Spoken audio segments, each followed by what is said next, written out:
cards are drawn, the lights are on. It's time to settle this. Our team versus your team.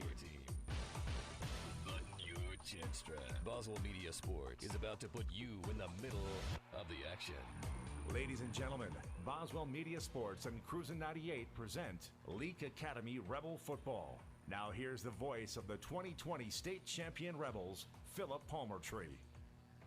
It's time to get week 2 of Leake Academy football going on Friday, August 27th. Last Friday night, the Rebels won their 14th game in a row and the 14th straight over 4A Winston Academy, bulldozing their way to a 35-7 opening game victory in Louisville. Tonight, LA welcomes back 6A contender Jackson Academy in Madden, and it's a rematch of a game that will be long remembered as one of the greatest wins in Rebel football history. I know you remember week 2 of the 2020 season, how the Rebels charged back from a 30-7 deficit late in the third quarter to take down JA 47-37. And that game was an early indicator of how special that 2020 team was going to be. But now it's 2021, and the Raiders are back, and they're as talented as ever on both sides of the ball. Coach Lance Pogue's squad dominated Starkville Academy at home last weekend, winning 37-0. And as much as we remember last year, there's no doubt that JA remembers last year too. Hi everyone, I'm Philip Palmertree, and this is the TNK Farms Woodmiser pregame show. Thank you for listening. Billy Steen is in the studio producer chair, and you can hear Leake Academy versus Jackson Academy as always on Cruisin' 98.3 FM, the Cruisin' 98 mobile app, and streaming live at cruisin98news.com. Just go there and click on the Listen Live tab for Cruisin' 98. And tonight's game is also available on video. We're streaming to you courtesy of the QC Supply video stream. A link to tonight's video is at cruisin98news.com and also at kicks96news.com. And tonight's broadcast is powered by Central Electric Power Association. We have a lot in store for you before things kick off at 7. We'll give you the Junction starting lineups. We'll size up the Jackson Academy Raiders, and we'll talk about keys to victory. But first, we get to visit with the Rebels head coach, Brian Pickens. All that and more is straight ahead as the TNK Farms Woodmiser pregame show continues from Boswell Media Sports. You bought lumber and you're ready to start digging post holes for that new fence, but not so fast. Do you know where your underground utilities are located? Central Electric Power Association urges you to call 811 for a free marking of underground electric lines and other utilities. Making the call before you dig can prevent a serious or fatal injury, plus it's the law in Mississippi. And please work safely around power lines. Central Electric Power Association, serving you since 1937. This institution is an equal opportunity provider and employer. In the past week, Mississippi has seen a 400% increase in positive COVID cases. This is due to the new mutation called the Delta variant. The Delta variant is 4 times more likely to spread than the original COVID strain. If you have taken the COVID vaccine, thank you. If you have not, here are a few things to think about. It's good protection for you. Unsurprisingly, the vast majority of those testing positive for Delta variant are unvaccinated for COVID-19.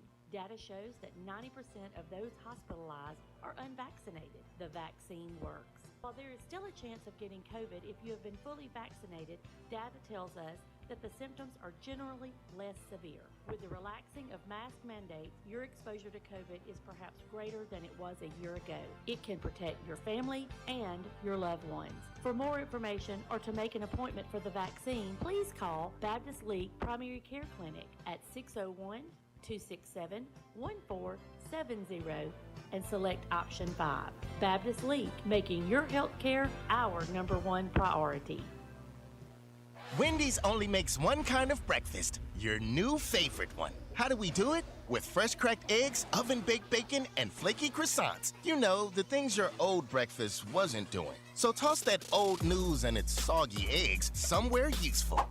And get to Wendy's, where the sausage, egg, and Swiss croissant, bacon, egg, and Swiss croissant, and honey butter chicken biscuit are just 2 for $4. Choose wisely. Choose Wendy's 2 for $4. Limited time only. Single item at regular price. Price and participation may vary at U.S. Wendy's. South Group Cox Agency has the best lines of coverage for your home, business, and auto. also leading the way in protecting the very essence of who you are. This time of year, identity theft is on the rise. More than 8 million households will be hit in some way this season. South Group Cox Agency prevents hackers from destroying your life with credit monitoring and data protection, even expense reimbursement to cover costs incurred while reclaiming your identity.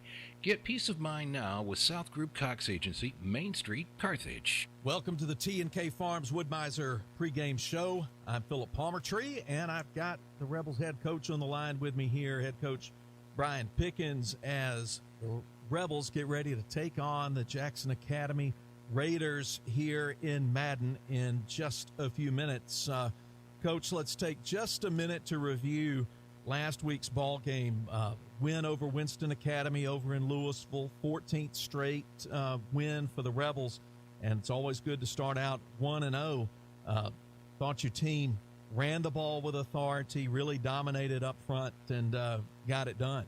Yeah, we felt like going into the season our offensive line was going to be a strength of ours. We brought back so many, and the guys that replaced our graduating seniors, they came in and really filled those shoes fast and picked up everything. So when we got out there, it was great to see that what we had thought was where we were, as far as a physical line. I thought both sides of the ball, our line dominated the line of scrimmage, but especially on offense, 440-something yards rushing is really impressive for any team. And so, like I said, as a coach, you come away from that game feeling pretty good about it because, everybody knows this. To win football games, you have to be able to run the ball, you have to be able to stop the run.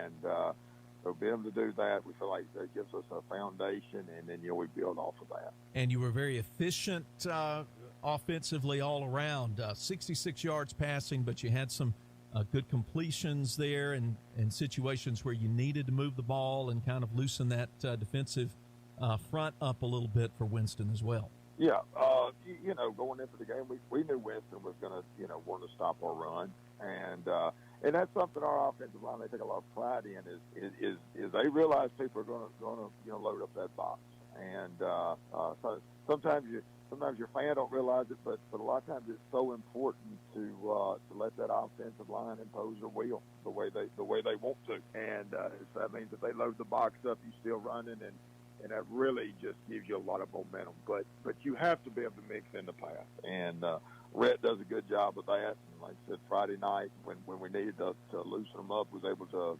hit some big pass plays, move the chains, work our way down the field, and so Rhett did a good job of that. Then there at the we started running him a little bit, and he had some huge runs for us. So like I said, he's a dual threat, which that makes calling plays a little easier. One stat that jumped out to me on the sheet looking at it as well was third down efficiency. The Rebels were 75% on third down, and think back to the game, and of course when you run the ball effectively, you get yourself in a lot of third and short situations, and I know that helps from a play calling perspective too, doesn't it? Oh, it does. We talk about that. When we talk about moving the sticks, that's one of the most important things that you can do. Don't get yourself in a hole.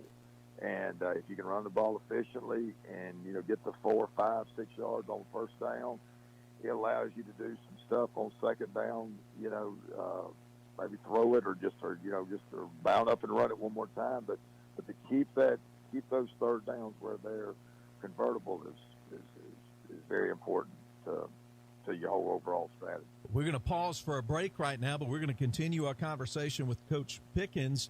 And when we come back, we're going to talk a little bit about offensive line play and what that means for what the Rebels want to accomplish this season. So don't go anywhere. We'll be back after this break as the TNK Farms Woodmiser pregame show continues from Boswell Media Sports. Kenny and James Grill, where friends meet to eat, have an adult beverage, and have fun. Enjoy their daily lunch special Tuesday through Saturday. Friday night, get ready to watch the best local football in town via live stream while you enjoy your favorite dinner with your favorite friends. And Saturday night, do it all over again with live entertainment for some serious excitement. Kenny James Grill is the happening place to go, weekdays or weeknights. Check them out, KennyJamesGrill.com. Kenny James Grill, where friends meet to eat. Court Square, Carthage. If you want to get the best in sportswear and gear, check out In Sports. In Sports, just off the square in Philadelphia, offers screen printing with personalized jerseys, t-shirts, and fanwear to support your favorite team. In Sports also has customizable vinyl gear for spring sports like baseball and softball, as well as plaques and trophies. Looking for sports equipment? In Sports has that too. In Sports believes in giving the best possible customer service with in-town deliveries. Get ready for this sports season with In Sports, just off the square in Philadelphia. Sometimes life gets a little rough, and when it does, Performance Therapy is focused on highly individualized care. Owner Dan Young says no two people respond the same way to any form of treatment or intervention. No injury is the same, and no single treatment works across the board. Their therapists help people regain their physical function and mobility. Whether you're recovering from a sports injury, stroke, orthopedic surgery, or you're suffering from chronic neck or back pain, they can help. Performance Therapy. Philadelphia, Carthage, Canton, Brandon, Gluckstadt, McGee, Florence, Raymond, Pelahatchie, and Wiggins. TNK Farms Wood-Mizer is Mississippi's Wood-Mizer sawmill equipment dealership. TNK Farms Wood-Mizer sells the complete Wood-Mizer equipment line, from small personal sawmills to the industrial equipment lineup. TNK Farms stocks parts and has experienced factory-trained service technicians with both in-shop and mobile service available. See TNK Farms Wood-Mizer to start your sawmill business today. Credit cards are accepted for all services. Like them on Facebook. TNK Farms Wood-Mizer, just off Highway 25 at 1128 Liberty Road, Louisville, 662-803-4332. Welcome back. We continue our conversation with Rebel head coach Brian Pickens on the TNK Farms Wood-Mizer pregame show. We're getting ready for the Rebels and Jackson Academy. They're going to kick off at the top of the hour, and Coach Pickens is talking with us. We're still talking a little bit about last week's win over Winston Academy, but Coach, to kind of build a bridge from last week to this week, we mentioned in the previous segment the effectiveness of the LA running game, 447 rushing yards as a team last week, and how crucial that is to what this team wants to do and be successful with in the season. And it certainly all does start with solid physical play on the offensive line. But here's the question I want to ask you in this segment is, what does it take for an offensive line group to be successful? Because certainly it's not just one individual doing his job. It certainly is that, but it's more than that, isn't it? Oh, it is. You don't really want to get me started on the offensive line because you know, for years that's what I coached. Probably 15 years at Leake Academy, and then at other schools I was at. You know, I coached the offensive line, and so yeah, I'm one of those guys that those guys always have a special place in my heart, you know. And then my two sons, both of them played on the offensive line, and now my third one played safety, but my other two played on the offensive line, and so you know, so both from a coach and then from just a personal aspect, you know, you respect what those boys do up there. You know, a lot of times when we talk about it, we do say that the first thing that you got to mention is how do we respond to them? We refer to them as the offensive line. They're one unit. Those five guys, and then I'll even throw in your tight end. They understand that they're one unit, and what they do makes us successful. From run blocking to pass blocking, you know, it all starts with them, and it's a very unselfish position. You know, we'll talk about Red and Cannon and Witt, Riley and Levi and all that group. You know, Aiden catching a ball, Gavin doing, you know, catching something or running a ball or something. You know, we'll talk about these guys during the course of a game or you know, when we're just talking on one of these shows. But the offensive line, they kind of get and the offensive line did real good. But, you know, those guys, like I said, they're unselfish. They know when they walk out on the field, as I say, when they walk out on that field, they know they're not going to score a touchdown unless they get real lucky. Something's got to fall their way for them to score. But like I said, they are just it's a great group we've got this year. And you know, we don't mention them, let's mention them individually. You know, we kind of talk about them in the preseason show, but you know, we got our two guards returning, Jared Sims, Gunnar Scott. Jared's our right guard, Gunnar Scott's our left guard. Those guys played there last year, and they are, you know, they're two boys that, you know, I don't worry about them if we have to one-on-one block, man block, zone block. They can do it. But I'm going to tell you something. There's nothing any prettier, and those boys get tired when we're in the film session of me rewinding plays when those two guys pull out or pull up in the hole, lead a hole, see those two move, lead holes, block downfield, and effectively block downfield, you're not going to have two better ones. And I will say that than Jared and Gunner. Then our center's a sophomore, Carter Walsworth. Last year in junior, I actually played tackle, so he went to center. He's a big kid, very intelligent. That's probably one of the biggest marks of an offensive lineman. A lot of people don't realize is their intelligence, because they have to know what to do on every play, and every play is a little different for them. But Carter does a great job. First of all, he's got the important job, especially in today's shotgun world. You got to get that ball back there first. Then at the same time, he's got to step. Then he's got to get his hands on somebody, and all that. He's got to know which way to go. And so he's doing an outstanding job for us. A sophomore, he's doing great. Every week he gets better, and he's going to be a special one when he's older. And then our two tackles. Our right tackle is Colton Burns. He's a junior. Came in some last year. He's doing a great job. What's Colton? Colton, like, I want to say, seems like he's like 6'6" or something. He just hovers over everybody. Yeah, he goes 6'6", 280. Yeah, 6'6", 280. And then on the left side, they got famous, that infamous blind side. The left tackle. That's Reed Young. And I'm going to tell you something about Reed. Reed is the most. He's a very intelligent young man. When you tell him one time, he's not going to mess it up, and that's what's so impressive. And then just the consistency. You do not have to worry with your zone blocking. You do not have to worry about him making a misstep. He's going to keep penetration from occurring, and or he'll wash it down. Whatever he needs to do, and he does do that on the run. Get downfield and block. There's not a position on that offensive line Reed can't play. If we need to go to guard, he can go to guard. If he need to go center, he can probably go center. But he's extremely intelligent, understands what's going on, understands what we want, what we need, and then is athletic enough to make those hard blocks, especially on that backside. You got a right-handed quarterback, so it's his job to protect that, protect his back, and and he'll have linebackers coming off the edge.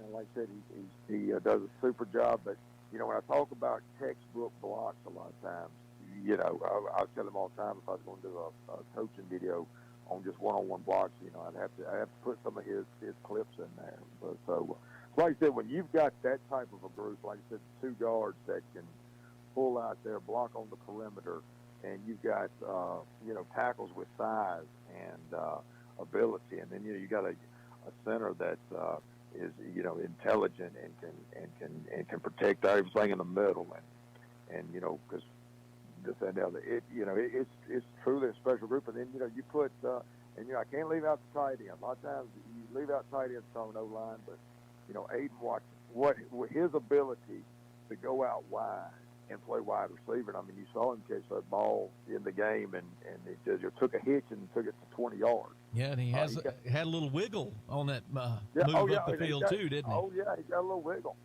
And but when you bring him down in there, he's so physical. He can wall down, or down blocks and stuff like that. And, and I'm going to, I'm also want to talk about Benjamin Jackson, a sophomore that play a lot of too tight. And when we go too tight, that's what we call our jumbo set. That's a heavy run set that we're doing. And people know that.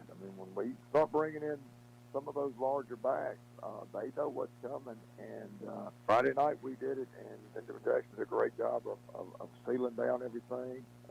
So, like I said, it's a very special group, and we're really excited about them. And then, and I'm going to, I know you're probably thinking, all right, we're running out of time, but, I want to talk about the guys that come in for them. Brant Barnes had to come in for Gunner late in the game. Brant's mainly our defensive lineman, but he can come in and he went right to work when we had to take him in there when Gunner came out. And then you got Roe Glover, our other defensive line. He plays a lot of does a lot of the tackle stuff. So when somebody needs a below it tackle, he comes in. He's another one. He comes in very intelligent young man. picked up our offense very quick. So like I said, we're very fortunate in what we have with these guys. When we come back, we're going to talk about the team that will be lined up on the other side of that talented offensive line group. We'll talk about the Rebels' opponent tonight, the Jackson Academy Raiders. But first, we'll take this break. You're listening to the TNK Farms Wood-Mizer pregame show as Rebel football continues from Boswell Media Sports. West Side Body Shop says, let's face it, stuff happens. And when it does, they can take care of damage as small as a chip in your windshield all the way up to full collision services. Insurance claims are always welcome too. Just be sure your first stop is West Side Body Shop in Philadelphia. They also specialize in truck accessories, including toolboxes, visors, Nerf bars, and winches. They make your ride look cool. West Side Body Shop, just off Beacon Street on Waterview Lane, right behind the Huddle House in Philadelphia. Achoo! Achoo! Bless you, Mama. Thank you. Mama, you know that yummy medicine Moore's Pharmacy made for me? I bet they can make you some too. Well, let me just give them a call. Moore's Pharmacy is your specialty pharmacy for compounding and compliance packaging. This makes it easier if you take several prescriptions. And be sure to download their RX Local app. This will make your wait time even shorter, if you can believe that. Moore's Pharmacy, your only local independent pharmacy in Carthage, Walnut Grove, Sebastopol, and Lena. TNK Farms Wood-Mizer is Mississippi's Wood-Mizer sawmill equipment dealership. TNK Farms Wood-Mizer sells the complete Wood-Mizer equipment line from small personal sawmills to the industrial equipment lineup. TNK Farms stocks parts and has experienced factory-trained service technicians with both in-shop and mobile service available. See TNK Farms Wood-Mizer to start your sawmill business today. Credit cards are accepted for all services. Like them on Facebook. TNK Farms Wood-Mizer, just off Highway 25 at 1128 Liberty Road, Louisville, 662-803-4332. Piggly Wiggly in Carthage is cheering on their Leake Rebels. When you don't have time to prepare food, they do. Give them a call and let the bakery and deli fix you up with delicious tailgate trays so you can hit the road with lots of goodies. Piggly Wiggly appreciates their hometown and wishes all players and cheerleaders a safe and successful season. If you can't make the game, Piggly Wiggly in Carthage. Go, Rebels, go! And we come back for one final segment of the TNK Farms Wood-Mizer pregame show and our interview each week with Rebel head coach Brian Pickens. The Rebels getting ready to take on Jackson Academy. So, Coach, on a quirk of scheduling, we got back-to-back years with 6A powerhouse JA coming to our house, coming to Madden, and coming on the heels of last year's Week 2 game, which will go down in Leake Academy football history as the Rebels charged back from a 30-7 deficit late in the third quarter to take down JA 47-37. We're not going to forget that, but I also know this. Those fellas from Jackson probably aren't forgetting that either, are they? Oh, I trust me. I will tell you point blank, no, they have not forgot that. Like I said, it was a big win for us, but, it was a big game for them. That's what I tell these boys all the time. We had a great season last year. Now we're off to another great start this year, 1-0. And working to make this season great. And but our team, like I said, I've told them multiple times. You are the team that is circled on the calendar now. You're the team that people know they're playing that week. And we're not gonna fly on the radar this year. But as I tell them, that's what you want, though. That's what everybody wants. Everybody wants to be known. Everybody wants to have their team up there in the rankings, and so they take a lot. Our group takes a lot of pride in that. So, we've got to be prepared. But we got to be prepared this week. We got to be prepared next week, and 10 weeks down the line, we got to be prepared. And as I tell our groups all the time, but that's what you want in football. That means you got respect. So you got to go out there and match anybody's intensity. You got to understand that as you go into games, people want to beat you because it gives them that respect that they're wanting. So yeah, this will be a big game for us. And as I said it last year, this is a great test for us early in the season, and we'll be tested this year. No doubt about it. Coach Lance Pogue's JA squad dominated Starkville Academy at home last week, 37-0. No surprise there. They're going to be as talented as ever, and they're going to be ready. And we know the Rebels will be prepared and ready. Coach, we appreciate you joining us on the TNK Farms Wood-Mizer pregame show to get us all set for kickoff coming up shortly. Best of luck to you and the Rebels tonight. Well, I appreciate it. All right, we want all of you to stay with us as our pregame festivities continue, and when we come back, we'll give you the Junction starting lineups. We'll talk about keys to victory, and we'll do a whole lot more. So stay with us as Rebel football continues from Boswell Media Sports. You bought lumber and you're ready to start digging post holes for that new fence, but not so fast. Do you know where your underground utilities are located? Central Electric Power Association urges you to call 811 for a free marking of underground electric lines and other utilities. Making the call before you dig can prevent a serious or fatal injury, plus it's the law in Mississippi. And please work safely around power lines. Central Electric Power Association, serving you since 1937. This institution is an equal opportunity provider and employer. Wendy's only makes one kind of breakfast, your new favorite one. How do we do it? With fresh cracked eggs, oven-baked bacon, and flaky croissants. You know, the things your old breakfast wasn't doing. So toss that old news and its soggy eggs somewhere useful. And get to Wendy's, where the sausage, egg, and Swiss croissant, bacon, egg, and Swiss croissant, and honey butter chicken biscuit are just 2 for $4. Choose wisely. Choose Wendy's 2 for $4. Limited time only. Single item at regular price. Price and participation may vary at U.S. Wendy's. South Group Cox Agency has the best lines of coverage for your home, business, and auto, also leading the way in protecting the very essence of who you are. This time of year, identity theft is on the rise. More than 8 million households will be hit in some way this season. South Group Cox Agency prevents hackers from destroying your life with credit monitoring and data protection, even expense reimbursement to cover costs incurred while reclaiming your identity. Get peace of mind now with South Group Cox Agency, Main Street, Carthage. Dr. Brooke Bobo and his professional team at Carthage Veterinary Clinic appreciate their patients. They treat all animals, large and small, and handle them with top care. Not only do they provide for your sick animals, they groom and board as well. Open Monday, Tuesday, Thursday, and Friday, 7:30 to 5:30. Wednesdays and Saturdays, 7:30 till noon. Like them on Facebook. Carthage Veterinary Clinic, Highway 16, Carthage. Boswell Media Sports. That will put a wrap on the TNK Farms Wood-Mizer pregame show, and that gets us into our countdown to kickoff presented by Moore's Pharmacy. And welcome to Thagard Field on the campus of Leake Academy. We've got football coming up. JA and Leake Academy are in their locker rooms, but we're in the press box. We're glad to be back for a second week. Philip Palmertree here. I'm glad to welcome back my color commentator and longtime broadcast partner from last week. He's the new voice of Holmes Community College football. He's the longtime voice of Kosciuszko Whippet football. He was named Mississippi Radio Personality of the Year, and now he's even got a new accolade since we were together last week for Game 1. He is now Master Chef, Iron Chef of Chicken Spaghetti. That's what it is. This is Breck Riley. Breck, welcome back to Leake Academy Football. Good to have you here. Yeah, good to be here, especially on this night for this game when these two teams match up together. It was a great one last year. I believe we're going to discuss here in just a little bit. But, you know, it's going to be a fun one tonight when the rain finally stops. Well, tonight's broadcast is available on video.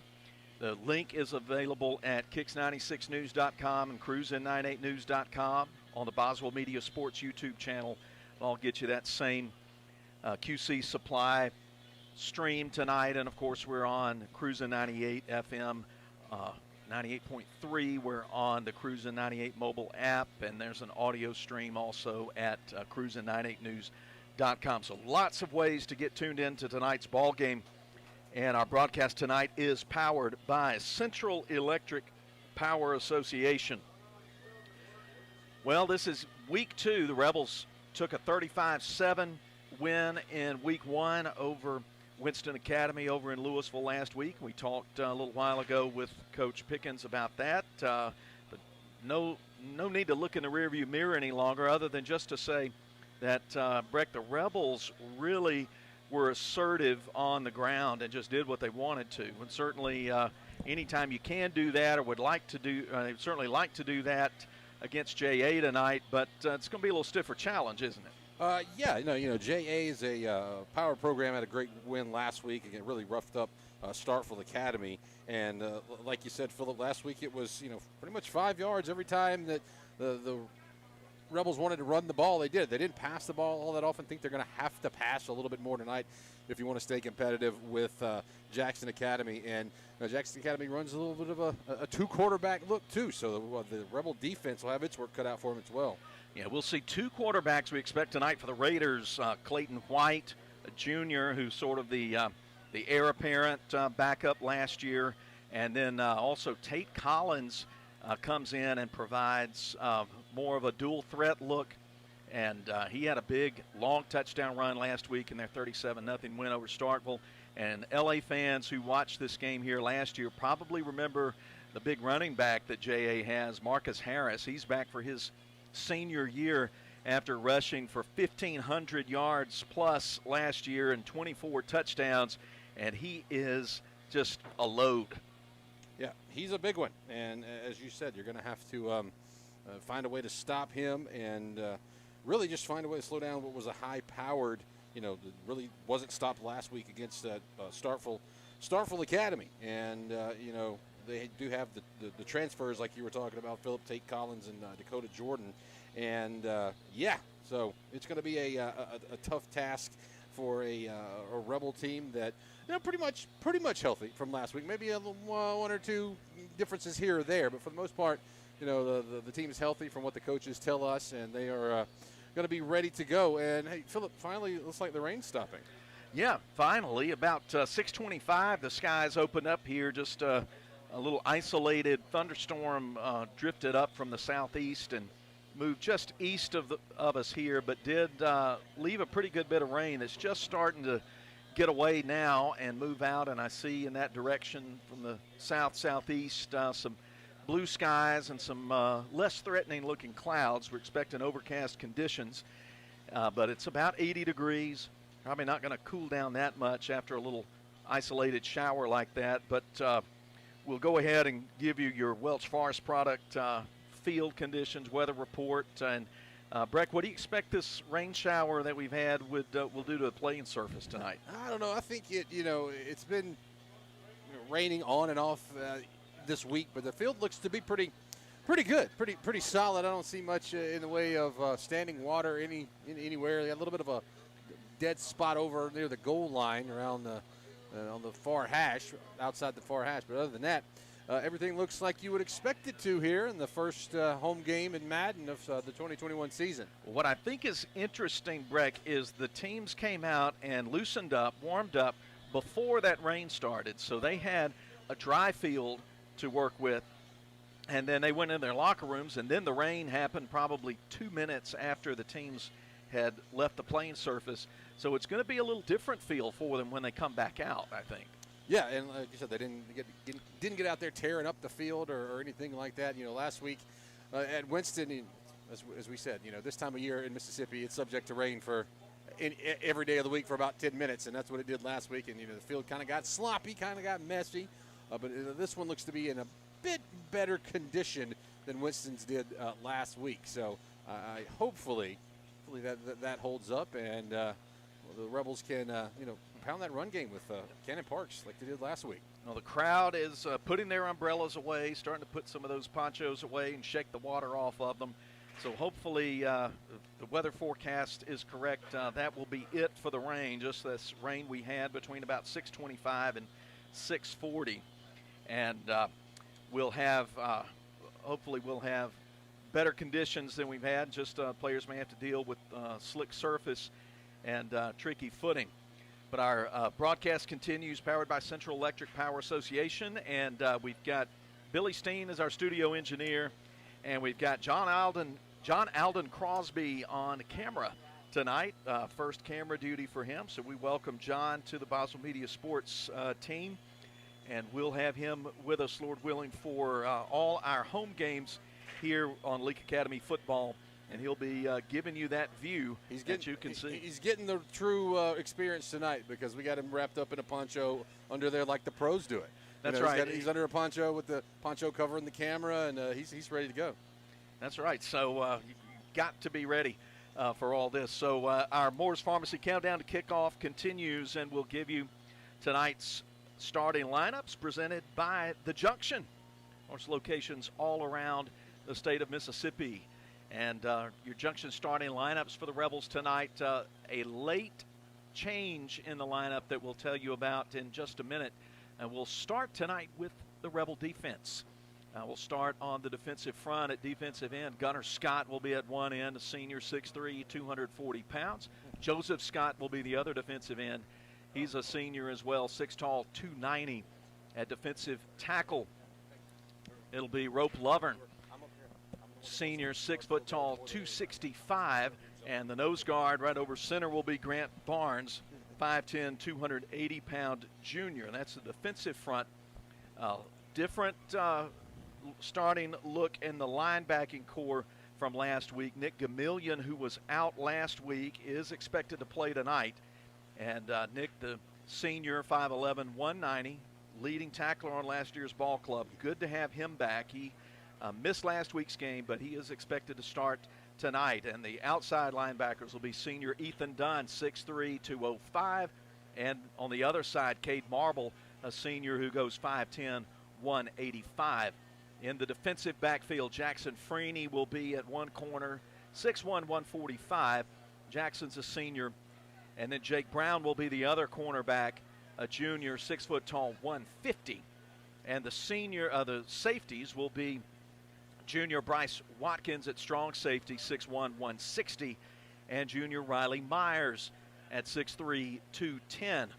That's the Rebel defense. The offensive starters for our Junction starting lineup tonight. On that big offensive line that Coach Pickens and I talked about that performed so well as a unit last week, and they'll face another really stiff challenge this week against a very fast and athletic JA defensive front. At center, it'll be Carter Walsworth, a sophomore, drew his first start last week. He's 6'1", 295. The two guards on the left side, Gunnar Scott, we mentioned him on the defensive front, 6'3", 240. Right guard is Jared Sims, a junior, 6 foot tall, 255. And a change at left tackle. Reed Young is not going to be available tonight because of injury. And they're going to put Rope Lovern over there at left tackle, senior, 6 foot tall, 265. So a change at left tackle for the Rebels because of injury. Colton Burns is big as ever over on the right side, and he really pushed some guys around last week. I think he got bigger since last week. 6'6", 280, says my roster, but he is really a great guy to run behind on that right side. So that's the Rebel offensive line. Out on the outside, the wide receivers, Levi Brown, senior, 6'1", 175. Riley Myers, the junior, 6'3", 210. Jake Brown will also be featured some at wide receiver, 6 foot tall, 150. H-back in certain formations, Gavin White, 6'1", 230. He's a senior. And Aiden Watkins will start when there's a tight end in the formation. He's 6'2", 215, and a junior. In the backfield, Cannon Parks at running back had a great night last week. Scored a touchdown, 35 carries, 230 yards, and just tremendous output from the senior. He'll be at running back. We expect to see Whit Welch spelling him as well, the junior, 5'11", 180. And calling the signals, third-year starter, Rhett Atkinson, junior quarterback, 6'1", 150. He went 8 carries last week for 102 yards, and he scored 2 touchdowns as the Rebels put away Winston 35-7. Andrew Tate is your long snapper, senior, 5'11", 200 pounds. Seth Martin, the holder, sophomore, 5'10", 225. And kicking duties, both place kicking, kickoffs, and punting. Cole Arthur, the senior, 6'2", 170 for Coach Brian Pickens.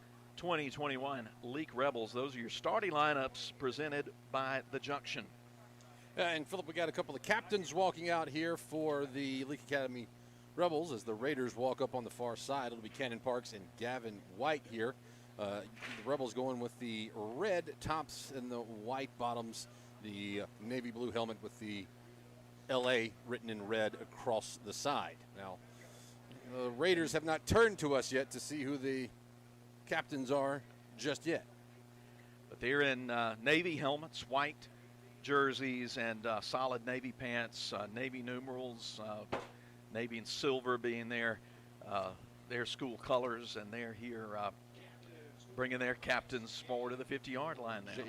JT Thigpen and Porter Harrell are the captains for the Jackson Academy Raiders. And so I'll keep my eye on the coin toss, Breck, if you'll tell us just a little bit about some other games that are going on. I know COVID has caused some last-minute cancellations and rescheduling, but I'll mention we want you every week to play Kicks Picks. The deadline is 6 p.m. Friday, so you can't get in this week.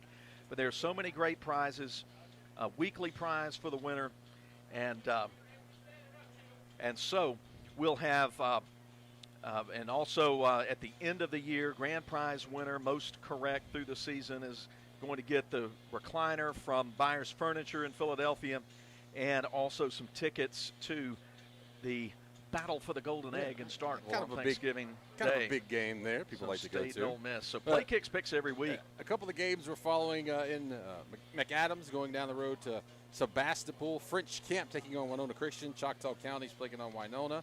Leake Central at Kemper Academy. Hernando at Neshoba Central. A big one around this area because this is a future opponent for the Rebels. Choctaw Central traveling to Union tonight. We'll follow that one for you. We'll see Union here in 2 weeks. Yeah, we'll follow that one for you. Also, Winston Academy taking on Canton Academy. Starkville at Columbus. Jackson Prep at Heritage Academy. Ridgeland, that's a game to watch out for right there. Ridgeland Heritage at Northwest Rankin. So, and then I said Philadelphia was scheduled to play Noxubee County, and then maybe they're playing Meridian. As we said, COVID kind of throws a wrench in there when you're trying to make your schedule. So yeah, I saw 3 or 4 coaches, Mississippi high school coaches, early midweek, just putting out on Twitter, anybody want to play us Friday? I mean, it's crazy. It's that fluid a situation. So we're glad to have football here tonight. The coin toss has just taken place at midfield of the LA logo, and it looks like the Raiders won the toss. They'll defer to the second half, and they'll kick it to the Rebels. Rebels will move right to left, south to north here at Thagard Field. Saw Andrew McCall out there with his father earlier this evening. Good to see Andrew there. Talked to Gilbert this week. He sends his greetings and hope in a couple of weeks we'll be on the air together. Gilbert, you and Sheila enjoy the game tonight. Stay safe, and we'll all do what we did last week. Agree to pray for Gilbert and Sheila Barham when we turn our radios off tonight, and pray that the Lord will continue to bless them. The Raiders come onto the field now, and of course, as a 6A ball club, they've got a big roster. They're ranked number 2 in MAIS 6A and number 2 in the MAIS top 10. Yeah, and they brought a pretty good crowd. Made the trip down from Jackson, right there. Jackson Academy's campus located on Ridgewood Road. You know, you got to think, Philip, Leake Academy won a championship on Jackson Academy's field last year. I thought about that this week. Think a little something about that. And obviously you've talked about the big comeback last year, and maybe a little smack talk going on the social medias this week. I have seen a little bit. Some of the usual suspects doing that, but it has been spirited. And no doubt J.A. remembers what happened on this field last year. They looked to be in the third quarter well on their way to cruising to an easy victory over a school in a lower classification. Someone just forgot to tell the Rebels that as they caught fire late in the third quarter, got a fumble recovery on a punt late, and then punched that in, and all of a sudden that gave them a spark in the third quarter that they carried through the rest of the way, and ended up winning 47-37 in what is one of the signature victories in Leake Academy football history, maybe the biggest, except for perhaps that state championship win last November over Adams County Christian. And here come the Rebels onto the field in their red jerseys, white pants. The Raiders take the field. So we got football coming up in just a matter of seconds. Before we get to our Moore's Pharmacy kickoff, however, we will have We'll have a break. We'll step aside in just a second when we get the signal that it's time to do that. But you're listening and hopefully watching Leake Academy and Jackson Academy from Thagard Field in Madden. Glad to have you with us. Philip Palmertree and Breck Riley back with you for a second week. Breck is available because of Kosciuszko's COVID cancellations. Week to week. Week to week. But we'll take that break now. We'll be back in 2 minutes as Leake Academy Rebel football continues. Kenny James Grill, where friends meet to eat, have an adult beverage, and have fun. Enjoy their daily lunch special Tuesday through Saturday. Friday night, get ready to watch the best local football in town via live stream while you enjoy your favorite dinner with your favorite friends. And Saturday night, do it all over again with live entertainment for some serious excitement. Kenny James Grill is the happening place to go, weekdays or weeknights. Check them out, KennyJamesGrill.com. Kenny James Grill, where friends meet to eat. Court Square, Carthage. Bowers Furniture in downtown Philadelphia can make your kitchen dreams come true in 2021. Smart refrigerators, dishwashers, ranges, and microwaves make cooking easier and more fun than ever. GE makes large washer tubs and high RPM spinouts, so doing laundry with a new GE pair is faster than ever. Whether it's your kitchen or laundry room, Bowers Furniture and GE are your one-stop shop for all your appliance needs. Bowers Furniture, 319 Bird Avenue in downtown Philadelphia, serving you since 1953. Sometimes life gets a little rough, and when it does, Performance Therapy is focused on highly individualized care. Owner Dan Young says no two people respond the same way to any form of treatment or intervention. No injury is the same, and no single treatment works across the board. Their therapists help people regain their physical function and mobility. Whether you're recovering from a sports injury, stroke, orthopedic surgery, or you're suffering from chronic neck or back pain, they can help. Performance Therapy. Philadelphia, Carthage, Canton, Brandon, Gluckstadt, McGee, Florence, Raymond, Pelahatchie, and Wiggins. Achoo! Achoo! Bless you, Mama. Thank you. Mama, you know that yummy medicine Moore's Pharmacy made for me? I bet they can make you some too. Well, let me just give them a call. Moore's Pharmacy is your specialty pharmacy for compounding and compliance packaging. This makes it easier if you take several prescriptions. And be sure to download their RX Local app. This will make your wait time even shorter, if you can believe that. Moore's Pharmacy, your only local independent pharmacy in Carthage, Walnut Grove, Sebastopol, and Lena. Hello, Rebel fans. It's time for kickoff. Moore's Pharmacy welcomes you to an exciting night of Friday night football. Moore's Pharmacy takes great pride in supporting Leake Academy Rebels, the perfect place to start your weekend. Okay, Rebels, let's kick it off.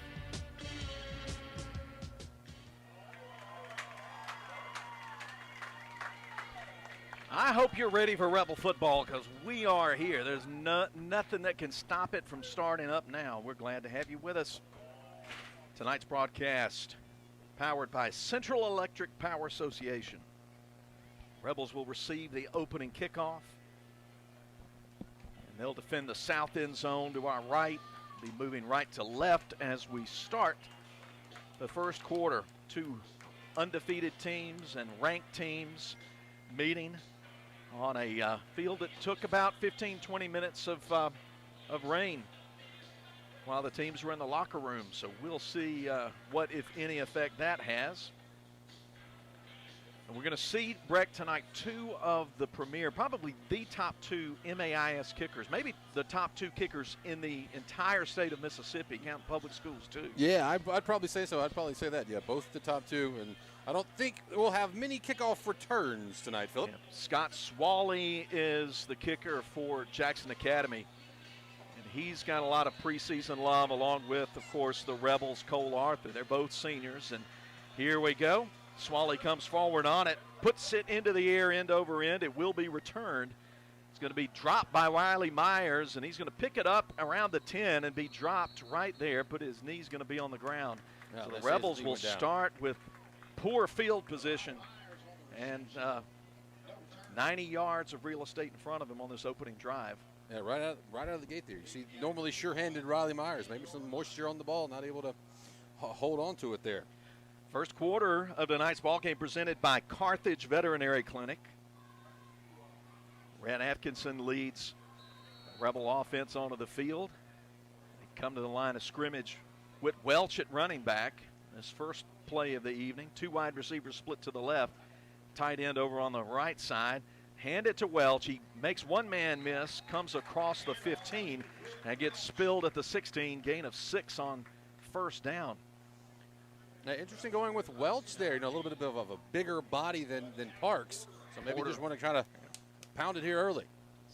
Safety Porter Harrell came up and made the tackle for J.A. 2nd and 4.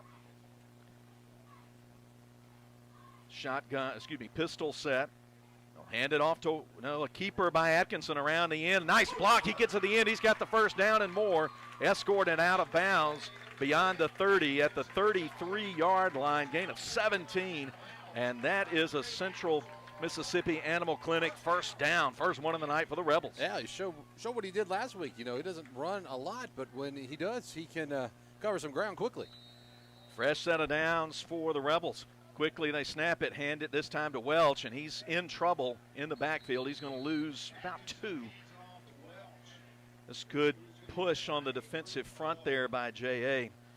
That was Max Walenta, the defensive end, coming in to put the stop on Whit Welch before he could move forward. 2nd and 12 now for the Rebels. Actually, loss of 3 back to the 30. 2nd and 13. 2 wide receivers to the left, now 1 to the right. H-back in there. Atkinson takes the snap, going to throw it. Pocket breaks down, ball's out on the ground. It looks like the Raiders have recovered it, and they have.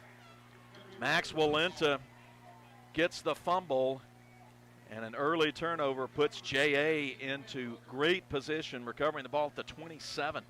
Yeah, just a good job by Walenta right there. Atkinson stepped up in the pocket and has had the ball in his right hand, and Walenta just comes up and just scrapes it and falls on it. He had pressure coming around on the outside, and Atkinson tried to step up and extend the play a little bit, but as he did, Walenta got that left arm around and knocked the ball loose. So here comes J.A. They'll put Tate Collins at quarterback this opening series, transfer from Madison Central.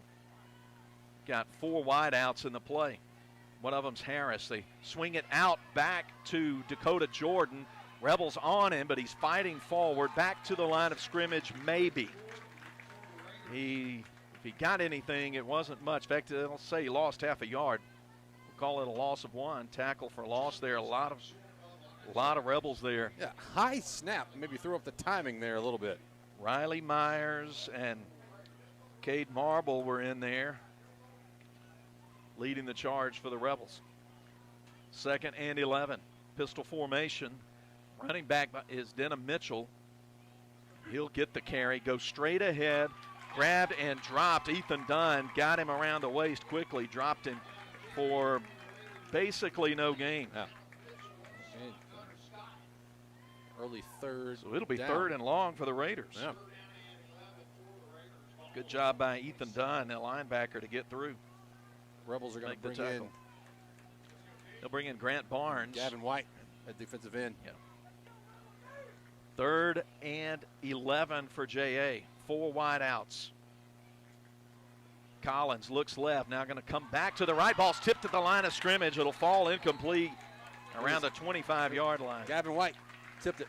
And Gavin White making the play. He's nodding his head like, yeah. Out there. So 4th down and 11. Right away, we may see what the Raiders have in the way of a kicking game. But right now, no. Looks like they're going to go for it.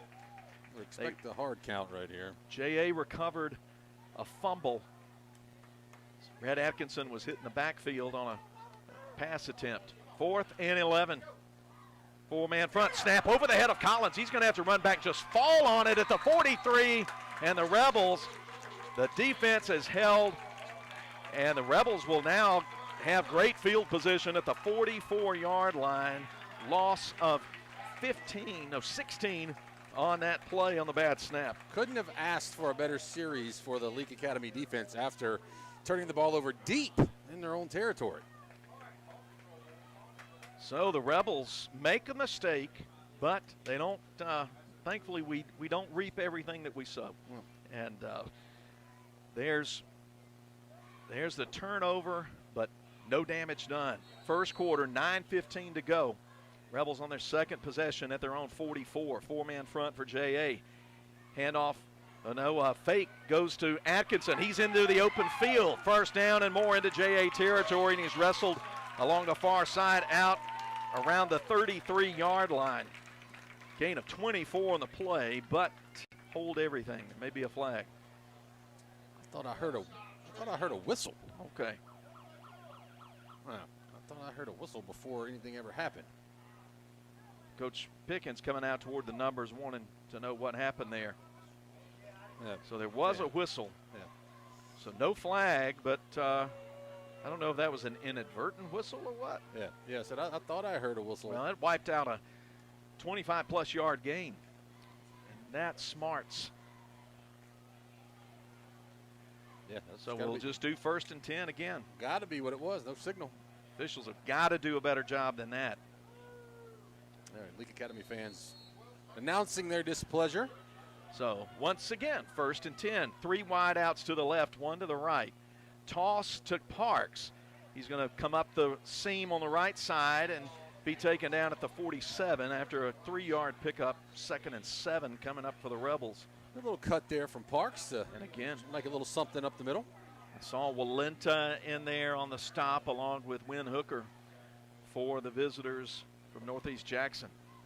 8:42, clock ticking down, scoreless ball game. First quarter presented by Carthage Veterinary Clinic.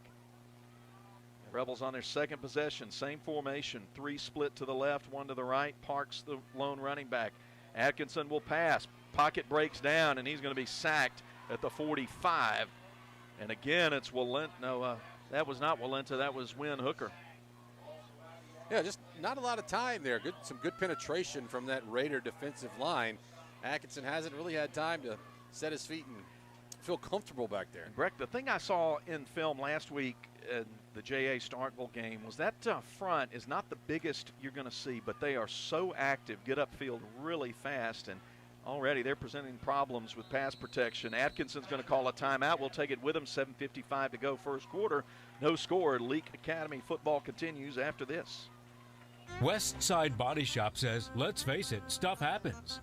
And when it does, they can take care of damage as small as a chip in your windshield all the way up to full collision services. Insurance claims are always welcome too. Just be sure your first stop is West Side Body Shop in Philadelphia. They also specialize in truck accessories, including toolboxes, visors, Nerf bars, and winches. They make your ride look cool. West Side Body Shop, just off Beacon Street on Waterview Lane, right behind the Huddle House in Philadelphia. TNK Farms Wood-Mizer is Mississippi's Wood-Mizer sawmill equipment dealership. TNK Farms Wood-Mizer sells the complete Wood-Mizer equipment line from small personal sawmills to the industrial equipment lineup. TNK Farms stocks parts and has experienced factory-trained service technicians with both in-shop and mobile service available. See TNK Farms Wood-Mizer to start your sawmill business today. Credit cards are accepted for all services. Like them on Facebook, 4332. Boswell Media Sports. Coming out of the timeout, 3rd and 9. Atkinson under pressure again, scrambles to his left, across midfield, makes the cut close to the first down marker. I think he's going to get a favorable spot and pick up the Central Mississippi Animal Clinic first down at the JA 46. Yeah, just all effort there from Atkinson. Once again, pocket broke down, had to run around the left side, and then it was just a foot race. And as we've said, Atkinson, he's not going to lose many of those. I'll put my money on Brett Atkinson in a lot of foot races, and he picks up the first down. Great effort when the play broke down. That's what you expect from the experienced junior quarterback. Fresh set of downs now. Levi Brown and Jake Brown split out to the left. Riley Myers and Aiden Watkins split out to the right. Cannon at the left hip of Atkinson. Shotgun formation, takes a chest-high snap, hands it to Parks. Parks can't get around a defender. He's going to go down right along the line of scrimmage. Banks Whittington, the linebacker, sniffed it out well and made the play. It's going to be loss of a yard on the play. Well, no, we'll say no gain. Yeah. Put it back at the original line of scrimmage. Rebels 2nd and 10 in Raider territory in the first quarter. 2-by-2 wide receivers, just like last time. Same formation. Ball on the right hash. Atkinson is going to keep it straight ahead. He's going to be grabbed around the ankles and dropped right at the line And that was JT Thigpen getting in there and making the play for the Raiders. Yeah, that was a designed run the entire way. He just took the snap and ran right up the middle, and the Rebels are going to bring in Welch as Parks comes up, kind of grimacing a little bit off the field right here. JT Thigpen, the middle linebacker, making the play. So 3rd and long for the Rebels, 3rd and 10. 2 wideouts to each side. Whit Welch, the running back. Atkinson looks into the sideline, takes a belt-high snap, looking to his left, lofts it up for Brown. There's some contact, but the official back there keeping the hanky in his pocket. There was some little incidental contact there. Yeah, not a lot of contact, but there was some right around the 30, the 25-yard line, but that's going to be I've seen less called. Incomplete, 4th down. Going to be a punt situation here. Punt team and Cole Arthur coming back. Ball at the 46. So the Rebels pick up a 1st down, but now are in punt formation. Standing back at his 10 is the receiver. Gets the kick away. He's going to hit at the 15 and take a nice roll for the Rebels inside the 5 down to the 2. And the Rebels are going to get it there. Cade Marble drops it in and just put another star on the helmet of Mr. Arthur. Yeah, you couldn't do it any better than that. I mean, what are they, the 3-4 yard line? Perfect punt. 6:07 to go first quarter, no score.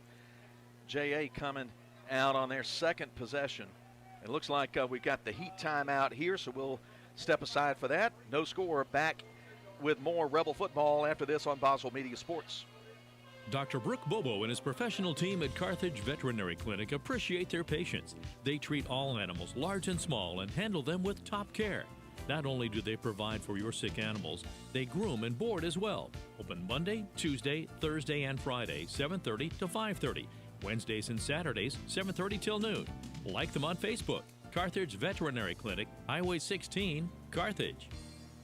You bought lumber and you're ready to start digging post holes for that new fence, but not so fast. Do you know where your underground utilities are located? Central Electric Power Association urges you to call 811 for a free marking of underground electric lines and other utilities. Making the call before you dig can prevent a serious or fatal injury, plus it's the law in Mississippi.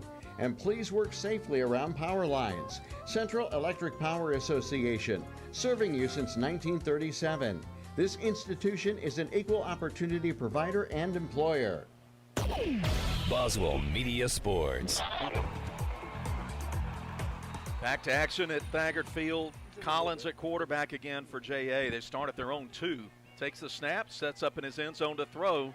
Rolls out to his left, and the Vice Grips come in and they drop him right around the line of scrimmage. They'll mark it back. No, back at the 1. Joseph Scott in there on the tackle. Yeah, Cade Marble. Kind of, yeah, he had it open. The left side of the field was completely wide open. He took too long to see it and run out there. Yeah, and that caused he still wanted to throw the ball upfield, and that's what cost him the sack there. 5:33, ticking clock. Backed up in the shadow of their own goalpost. High snap taken down by Collins, and they're going to throw it into a crowd. And it could have been intercepted right at the 3, but coming down with a tip ball is Merritt Nations. But he was hit right away and taken down by Jake Brown. The Rebels not fooled on that play. Yeah, he actually caught it off the tip drill. 2 guys going for it there, Phillip. JA had 2 receivers in the same spot, and that's not a good thing.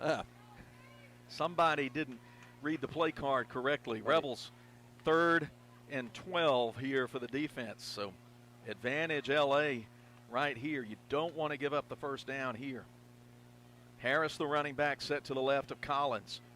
2 wide receivers to the left, 1 to the right. Ball on the right hash. Shotgun. Collins takes another high snap. Looking, drifts to the left. Now throws it underneath, but off the fingertips of Adams Kennedy, the tight end, incomplete. Yeah, had him open, a little drag route through the middle between the defense, but just overthrew him or led him a little bit too much. Bryce Watkins was in the neighborhood, might have cut him down before he got the 12, the 11 he needed for the 1st down. But the ball's on the 1-yard line, more or less, or at the 2. We'll call it the 2, but a punt coming out of the back of the end zone now for JA. Yeah, let's see if the Rebels come after him right here. Riley Myers standing between the 45 and the 50 in enemy territory. Good field position coming up here, even if the punt's successful. Punter stands in the back of the end zone. Takes the snap, punts it away. That's Scott Swally, the kicker. High kick taken at the 40 by Myers. He's going to move to the right, cut upfield, breaks one tackle, and then stumbles across the 35. Could have gotten more, you feel like, but you got to like the field position the Rebels end up with here, Breck. Yeah, and a great job there by Myers to, improve it. It wasn't a huge return, but, was able to get what he could. And once again, Rebels doing a good job of flipping field position, and all goes back to that Cole Arthur punt. And some stout defense. So short field in front of the Rebels here in a scoreless first quarter. 4:24 to play. First quarter presented by Carthage Veterinary Clinic. Ball on the right hash. 4 wide outs in the formation, and Whit Welch, the running back. Welch will get the handoff straight ahead, gets past one tackler, dives up ahead across the 25 down to the 22. Gain of 9 on first down. Great move by Welch. He hit the R button. If you're playing Madden, he hit the R button and just shifted to the right out of a tackler. Harrell took his feet out from under him, coming up the safety there. 2nd and 1 for LA. Think about the Rebels going quick, Philip. They don't take a lot of time getting into that play clock. Same formation, 2x2 wide receivers. This time a keeper, but Atkinson's going to get tripped up, going to get right near the line to gain. I think they're going to. Looks like there may be a measurement here. He's going to be right along that line at the 21. The linesman on the far side called to stop the clock, so either they're going to measure or they're just going to eyeball it. Looks like they're going to eyeball it, call it 3rd and about a foot at the most. 3rd and very short for the Rebels here. Gavin White comes into the game as a blocker. Levi Brown and Riley Myers split to the right. Aiden Watkins the left, over Aiden Watkins to the right. They'll run it with Welch straight ahead. He'll just follow the big bodies in front of him right to the 20-yard line or just short of it, but looks like he got just enough for the first down. Yeah, you get behind big old Gavin White on the left Hold side. on, nope, they say he did not get it. Ooh, hold on. Not sure about that spot, but it looks like no gain on that play from where they marked it. I thought he fell forward closer to the 20, so it's 4th, and again, about a foot. No, they're going to measure. Okay. I thought they called timeout, but no. Clock stops with 3:05 to play in the quarter, and measurement here, but from where it's spotted, Breck, I don't think they've got the first down. Yeah, I thought that, that second effort, that sort of fall over when he fell right behind Gavin White, I thought that, might have fallen across the line to gain, but guys in stripes are closer to it than I am. We'll take this moment to remind you that Diz Fit is the official wellness sponsor of Rebel football. And the chain gang comes from the far sideline out to about the middle of or near the left hash, the right hash, excuse me. They stretch it out, and it's first down Rebels just by the nose of the football, looks like. About that much. Fresh set it down. Just a little zit of the ball there across the pole, and that's first down Rebels. First down is presented by Central Mississippi Animal Clinic. So, moving the chains at the 21. Getting the short field after punt, and all this was set up by a great punt by Cole Arthur, pinning J.A. inside their 3. We told you he's Rebel he's defense a weapon. forced the punt. So, no, they signaled first down. Now it looks like 4th and inches again, but this time Atkinson's going to make no doubt about it. All of us in the press box saw a first down signal, but then they kept it at 4th down, but a keeper off the right tackle by Atkinson picks up the first down. So how strange is that? Yeah. Now the referee again signals first down, and I assume this one counts. But he carried it down. We've got 2 first downs right there. So he down to the 12. So gain of 9 yards there by Atkinson on what ended up being 4th down. We won't worry about that. We'll move on. We'll call it the 13 on the right hash. Welch, the running back, Atkinson will fake it, come up the left hash, get taken off his feet, goes high in the air down inside the 5. Great read by Atkinson to keep it as the defensive end coming up bid on the fake. It took Welch, and then Atkinson pulled it, ran it around the edge. Banks Whittington thought he had him sized up, ended up having to chase him and get him off his feet at the 3-yard line. That's going to be 1st and goal. Another Central Mississippi Animal Clinic first down for L.A. Atkinson's going to fake, keep, go up the middle, and that's 6 for the Rebels. A 3-yard touchdown for L.A. with 2:16 to go in the first quarter. Yeah, just a straight keeper all the way. Atkinson's done it for you. Let him get you the 6. Carthage Senior Care presents Rebel touchdowns, and it sure is nice to see the first one scored by the team in the red jerseys. Cole Arthur will come out to kick the extra point out of the hold of Seth Martin, and the snap of Andrew Tate.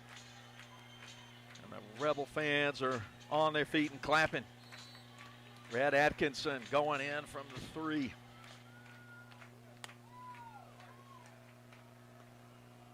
Snap comes back, kick up, away, and it's good. 2:16 to go. Leake Academy 7, Jackson Academy nothing. Back after this break on Boswell Media Sports. Wendy's only makes one kind of breakfast, your new favorite one. How do we do it? With fresh cracked eggs, oven-baked bacon, and flaky croissants. You know, the things your old breakfast wasn't doing. So toss that old news and its soggy eggs somewhere useful. And get to Wendy's, where the sausage, egg, and Swiss croissant, bacon, egg, and Swiss croissant, and honey butter chicken biscuit are just 2 for $4. Choose wisely. Choose Wendy's 2 for $4. Limited time only. Single item at regular price. Price and participation may vary at U.S. Wendy's. Repairing today's vehicles requires extensive knowledge, sophisticated equipment, and a commitment to repairing it correctly. You have the right to choose Carthage Collision Center for all your auto body repairs. At Carthage Collision Center, we perform pre- and post-diagnostic scanning during a collision repair. And come see us for spray-in bed liners, too. You don't have to leave Carthage to get proper service and repairs. Carthage Collision Center, Highway 16, Carthage. Boswell Media Sports.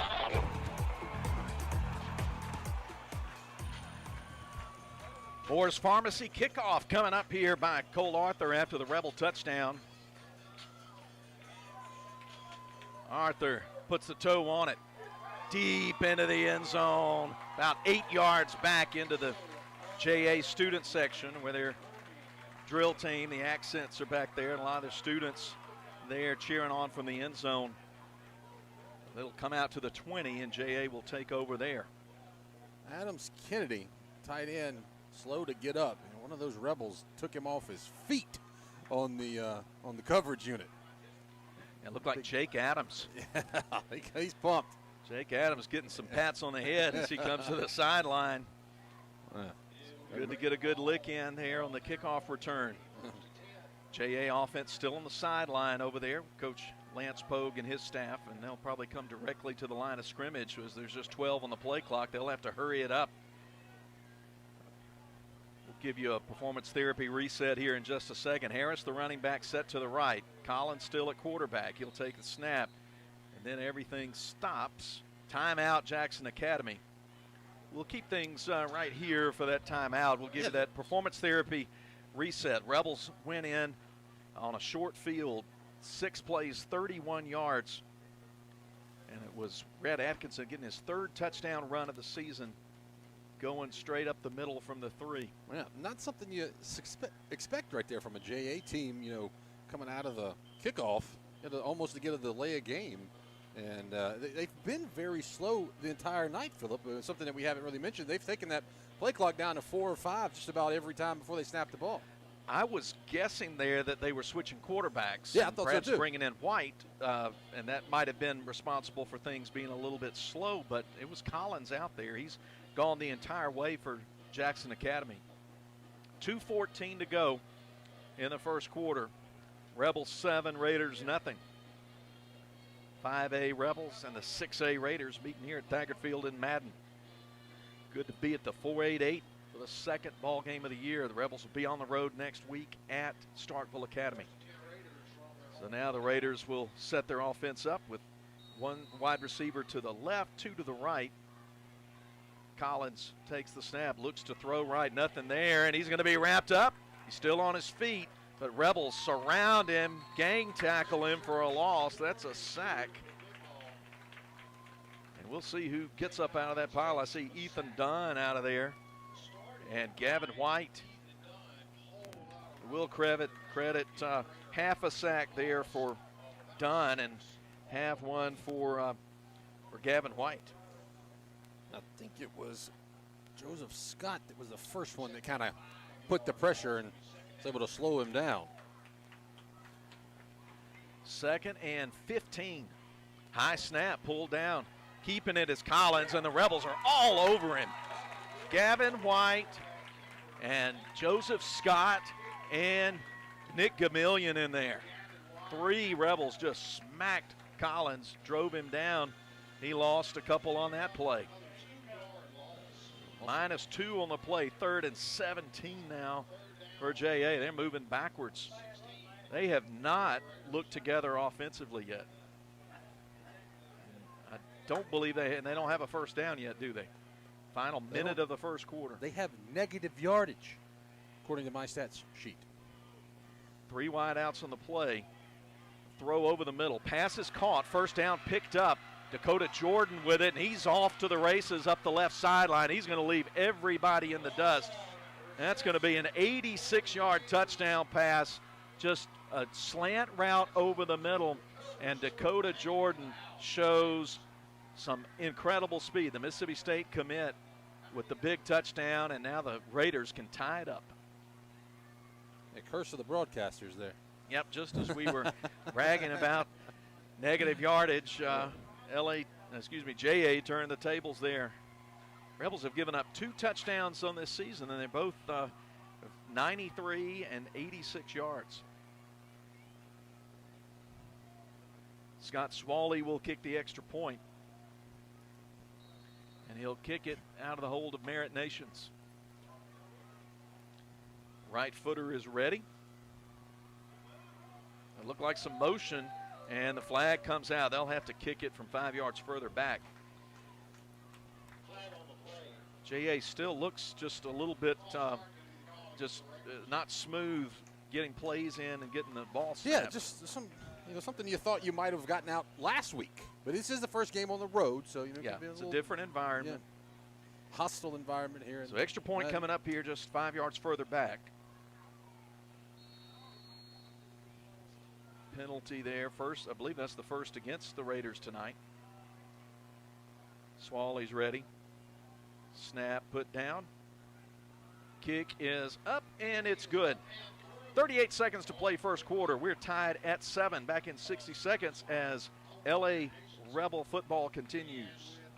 When it comes to the health and well-being of your four-legged family members, you need to trust veterinary experience that you'll find with Dr. Ryan Anderson and Dr. Steve Green at Central Mississippi Animal Clinic. Central Mississippi Animal Clinic is a full-service animal hospital that specializes in both routine and emergency procedures such as medical, surgical, dental, and grooming. Central Mississippi Animal Clinic conveniently located at 900 Highway 35 South in Carthage, or find them online at gmacvets.com.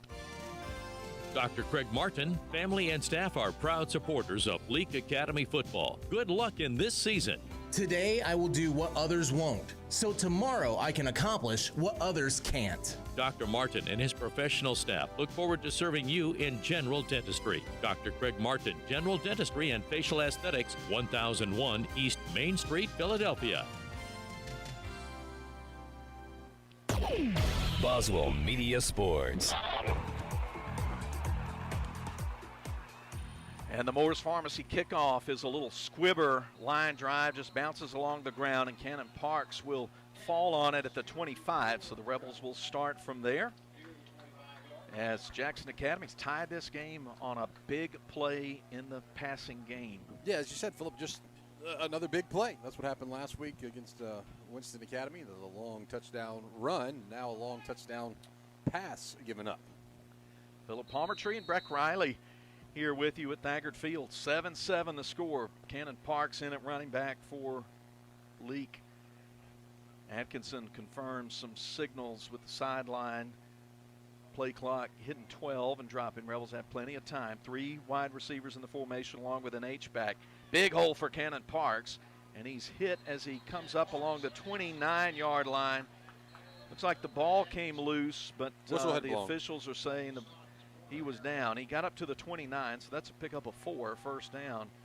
Yeah, someone had grabbed him by the legs and kind of had him up in the air, and his momentum wouldn't go anywhere, so they blew the whistle. And then as he was coming down, the ball came out, and so the whistle had already blown. I think that was Adams Kennedy making the tackle there. 2nd and 6 for the Rebels. Pistol formation with Parks behind Atkinson. White, the H-back, set on the left, and that's going to be the end of the quarter. We're 7-7 after 12 minutes of play. Don't go anywhere. Second quarter coming at you after this on Boswell Media Sports. South Group Cox Agency has the best lines of coverage for your home, business, and auto, also leading the way in protecting the very essence of who you are. This time of year, identity theft is on the rise. More than 8 million households will be hit in some way this season. South Group Cox Agency prevents hackers from destroying your life with credit monitoring and data protection, even expense reimbursement to cover costs incurred while reclaiming your identity. Get peace of mind now with South Group Cox Agency, Main Street, Carthage. If you want to get the best in sportswear and gear, check out In Sports. In Sports, just off the square in Philadelphia, offers screen printing with personalized jerseys, t-shirts, and fan wear to support your favorite team. In Sports also has customizable vinyl gear for spring sports like baseball and softball, as well as plaques and trophies. Looking for sports equipment? In Sports has that too. In Sports believes in giving the best possible customer service with in-town deliveries. Get ready for this sports season with In Sports, just off the square in Philadelphia. Boswell Media Sports. Leake Academy and Jackson Academy tied at 7 after 1 quarter. We start the second quarter. That's presented to you by Carthage Collision Center. 12 minutes on that clock. LA with 2nd and 6. Ball at the 28-yard line. Parks the running back. Aiden Watkins split to the right. And what can Brown do for you out to the left? Jake Brown in the slot. Levi Brown split wide. Fake the toss, moving ahead, spinning is Atkinson, and he makes something out of nothing. There was a Raider in the backfield, but he got away from him. Gets up to the 32-yard line and pick up a 4. 3rd and 3 now.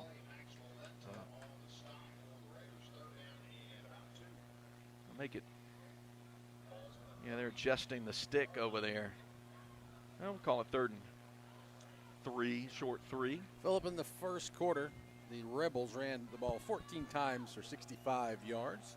Passed it once for 0 yards. Stats, resets presented by Performance Therapy. A little backside screen to Levi Brown, but on top of it right away is Davis Lee of Jackson Academy. And the Rebels are not going to pick up the first down. In fact, they get nothing on that pass play. In fact, lost a yard. Lost a yard, yeah. So that will send out the punt team. Not a bad design play there. You know, just a good defense by the Raiders. Yep, just well defended. That's a play that gets all the action going to the right, and then you hope to bring that far wide receiver around, a little tunnel type screen and backside screen. Houston screen, yeah. Good title for it. Snap back and a punt that's very short. Going to hit at the 48, bounce across midfield into Raider territory. There's a flag down as the ball is down at the 47. One thing I think that would be a sideline warning, and it looked like someone might have gotten a hand on the punt because it was kind of wobbly, but nobody did that. Yeah, I didn't think anybody got it. I think he just got a little bit back of the ball there. There was somebody there in front of him, but yeah, where that flag is, and the linesman on the far side, and there's no players around him when he dropped it. He didn't throw; he just dropped it where he was standing. Yeah, it's dropped right along the numbers at the 40. Here comes the head official. Going to be a hold against J.A. No, a hold. So they'll mark it off from the spot, I presume. So the ball will be moved back to the JA 37 as they put the ball into play for the third time. Third possession of the evening. We're tied 7 apiece. Rebels got the first touchdown, a 3-yard run by Ryan Atkinson, and then the score 86 yards. Tate Collins to Dakota Jordan for JA. Resets presented by Performance Therapy. From the 37, Collins, who's gone all the way at quarterback, has Marcus Harris to his right. Have not seen a lot of Harris running the ball. We're going to see a little bit now as he's running. He's hit by Cade Marble right at the line of scrimmage. No gain on the play. That's all on Collins there, the quarterback. Yeah. He tried to ride there's the read option there, and I don't know if he tried to pull it and the running back didn't want him to or what, but they were tied up for a little bit. Yeah, and Gunnar Scott was making good penetration there, and then Marble came back to clean it up. You're right, Breck. They just rode that little mesh there a little bit too long. 2nd and 10 for the white-shirted Raiders. Collins takes the snap, going to roll to his right, in trouble, wants to throw, but now he's just trying to survive, and he's going down for a loss. Sacked back at the 35. Nick Gamillion was in there, and so was Gavin White. We've called Gavin's name a lot. Well, loss of 2 on the play. The ball right along just past the 35, 3rd and 12. The Raiders converted a 3rd and long for 86 yards on their last drive. I'd like to get a big play here. Rebels trying to force a punt, get it back, under 9.5 minutes to play in the second quarter. There should have been a legal procedure there, but no flag. Throw over the middle to Harris, and he can't keep the ball. Riley Myers took him off his feet at about the 45. That ball was thrown a little bit high, but Harris couldn't bring it in, and it'll be 4th down for JA. Yeah, as you said, Phil, the slot receiver never got set. Yep. Slot receiver was never set. Should have been 5. Official looking right at it. I don't know what he was thinking not calling that, but the outcome is good for LA, so we won't gripe too much. Swally will be back to punt it away. Riley Myers stands at about his own 30, and Jake Brown at the 40.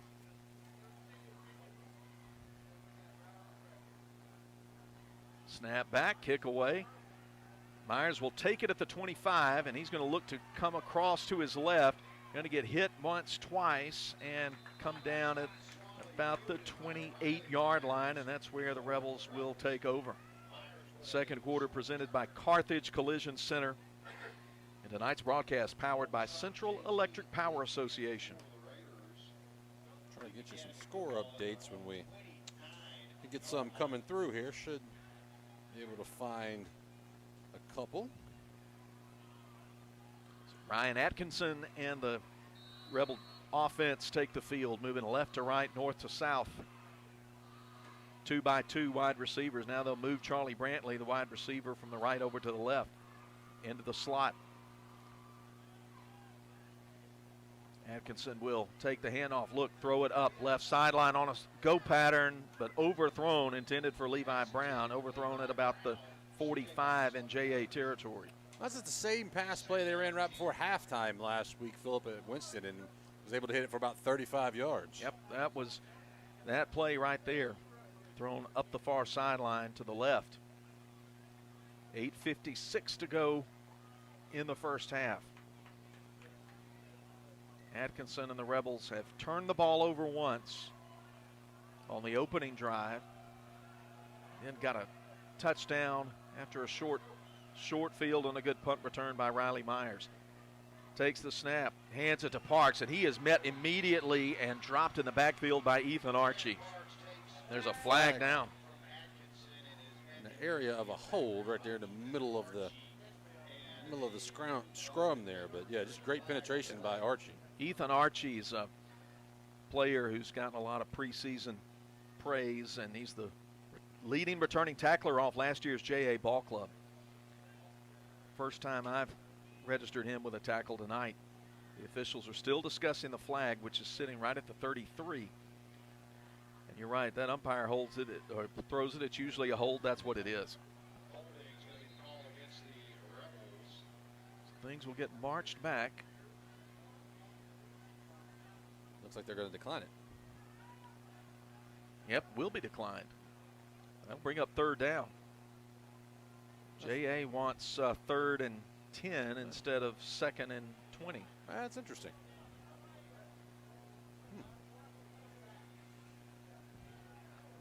Leake hasn't really hit the big play yet. You know, they have the longest play, 17 yards from a run from Atkinson. So maybe they're thinking. Rebels will huddle up a little bit. Come to the line. Plenty of time back. Play clock has not even started yet. Now it begins. 3 wide outs to the left, 1 to the right. Atkinson wants to throw.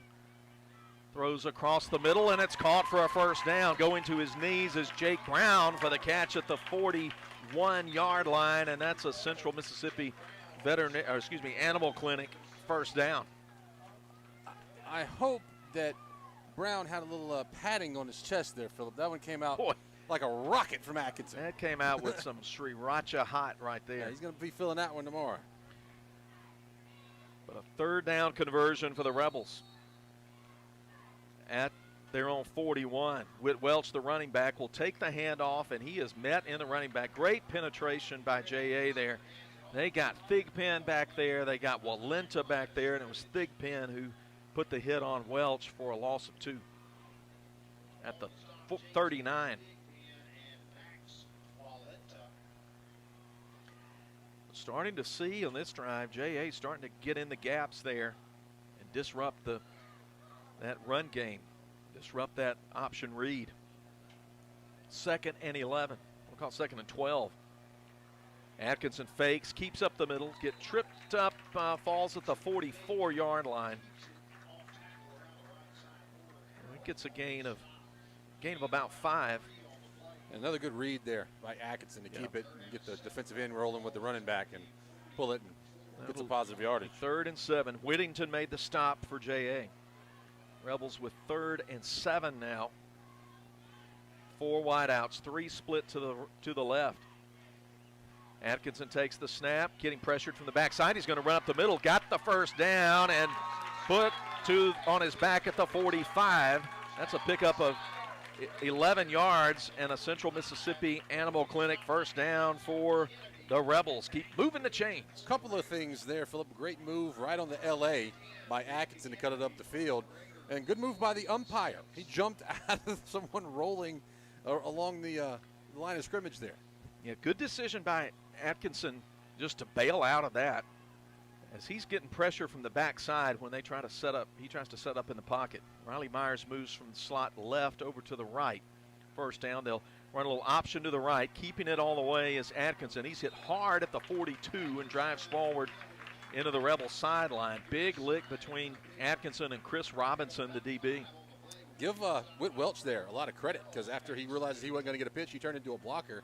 And that probably got him about 3 extra yards. Gain of 5. Nose of the ball just short of the 40. It's really almost 6 yards. We'll call it 3rd and 4. I've got to get to the 36 for the first down. Atkinson looks into the sideline. Play clock's got plenty of time on it. 6.5 minutes to go before halftime in a 7-7 ball game. Handoff straight ahead to Welch. Room to run. He breaks through to the second level. He's to the 20. He's to the 10. He's caught from behind. The ball squirts loose. No, they're going to say he crossed the goal line before the fumble. That's 6 for the Rebels. We don't have the best angle on it, but he was going inside the 5, and it looked like Chris Robinson hit him from behind, and the ball came loose. J.A. scooped it up, but the officials on both sides came in with their arms up, signaling touchdown. That's 6 for L.A. 40-yard run. Kind of caught him in a little bit of a blitz right there, coming in from the side, so that in the middle was wide open. Good acceleration by Whit Welch to get the touchdown. Touchdowns presented by Carthage Senior Care. PAT coming up here from Cole Arthur as the Rebels have retaken the lead. On a 40-yard touchdown run by Whit Welch. Snap back and mishandled. He'll toss it back to Welch. He's just rolling over to the left, but the play is blown dead as Martin had trouble handling that snap. And when he finally controlled it, he still had his knee on the ground, so I think that's why the whistle blew. So the PAT, no good. Rebels 13, Raiders 7. Back with more after this on Boswell Media Sports. In the past week, Mississippi has seen a 400% increase in positive COVID cases. This is due to the new mutation called the Delta variant. The Delta variant is 4 times more likely to spread than the original COVID strain. If you have taken the COVID vaccine, thank you. If you have not, here are a few things to think about. It's good protection for you. Unsurprisingly, the vast majority of those testing positive for Delta variant are unvaccinated for COVID-19. Data shows that 90% of those hospitalized are unvaccinated. The vaccine works. While there is still a chance of getting COVID if you have been fully vaccinated, data tells us that the symptoms are generally less severe. With the relaxing of mask mandates, your exposure to COVID is perhaps greater than it was a year ago. It can protect your family and your loved ones. For more information or to make an appointment for the vaccine, please call Baptist Leake Primary Care Clinic at 601-267-1470 and select option 5. Baptist Leake, making your health care our #1 priority. Boswell Media Sports.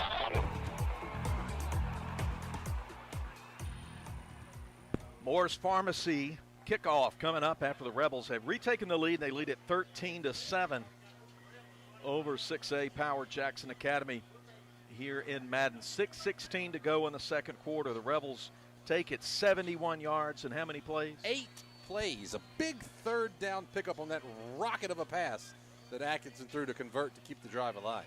Atkinson to Jake Brown on the third down conversion. And then it was Whit Welch taking it up the middle, 40 yards for the 6. Moore's Pharmacy kickoff coming up here from the foot of Cole Arthur. He comes forward on the ball and drives it to about the 5, and it's taken there. Coming up the field, getting an opening, but then that opening closes just short of the 30-yard line. Trey Adams on the return for Jackson Academy. Decent field position there for J.A. Looked like Dylan Jones in there on the tackle for the Rebels. Ball at the 29, so that's where J.A. will start. Nick Chameleon back at linebacker, missed last week. Rebel defensive front has been solid. J.A. has wanted to throw the ball a lot tonight. They have not really been interested in running, which is a little bit of surprise with Lance Pogue's pedigree. First down, pass out to Tate, and he throws it right at the feet, but it looked like it was a backward pass. And yeah, and that is what it's going to be ruled, so it goes out of bounds. No Rebels able to jump on it on the far side, but he was going to throw it to Harris, who was rolling out of the backfield. Yeah, it looked like he got a little bit of an early start, too. Yeah, it's just a little swing pass out the backfield, and Collins just short-armed it. That's all he did. And the pass was thrown backwards, and that's a huge loss on the play. Back to the 15-yard line. That's a loss of 14 on the play. A little fumble. 2nd and 24. 2-by-2 wide receivers for Collins, the quarterback. He will clap. Take the snap. There was early movement. Again, no call. I guess there's no illegal procedure tonight. Handoff straight ahead. Not much there for Harris. Yeah, that left tackle just keeps popping up just a little bit early. He picked up 1, and he was wrapped up quickly. Looked like Joseph Scott in there on the tackle, along with Ethan Dunn. Gavin White playing at defensive end. They've got Rope Lovern playing a lot on offense. 2nd down, he flinched again. Throws it right side, too tall for Dakota Jordan, and he is popped by Bryce Watkins, and Jordan gives him a pat on the rear end saying, all right, good job defending that one. Yeah, just great defense. Separation from the ball. Was throwing a little high anyway, like you said, but still a good job there continuing through the play by the defense. So a quick 3 and out. Great job by the Leake Academy defense. 6-point lead for LA, 5:26 to go. We know you're going to stay with us for the Wendy's halftime report. We'll try to summarize this first half of action. We'll take a look at some potential candidates for the in-sports players of the game as well. Snap comes back to Swally. He'll get it off under no pressure. High kick, but short. Going to hit it about the 45, and it'll die at the 47. So the Rebels will have excellent field position starting at the Raider 47 with just over 5 minutes to play in the half and a 6-point lead. Second quarter presented by Carthage Collision Center.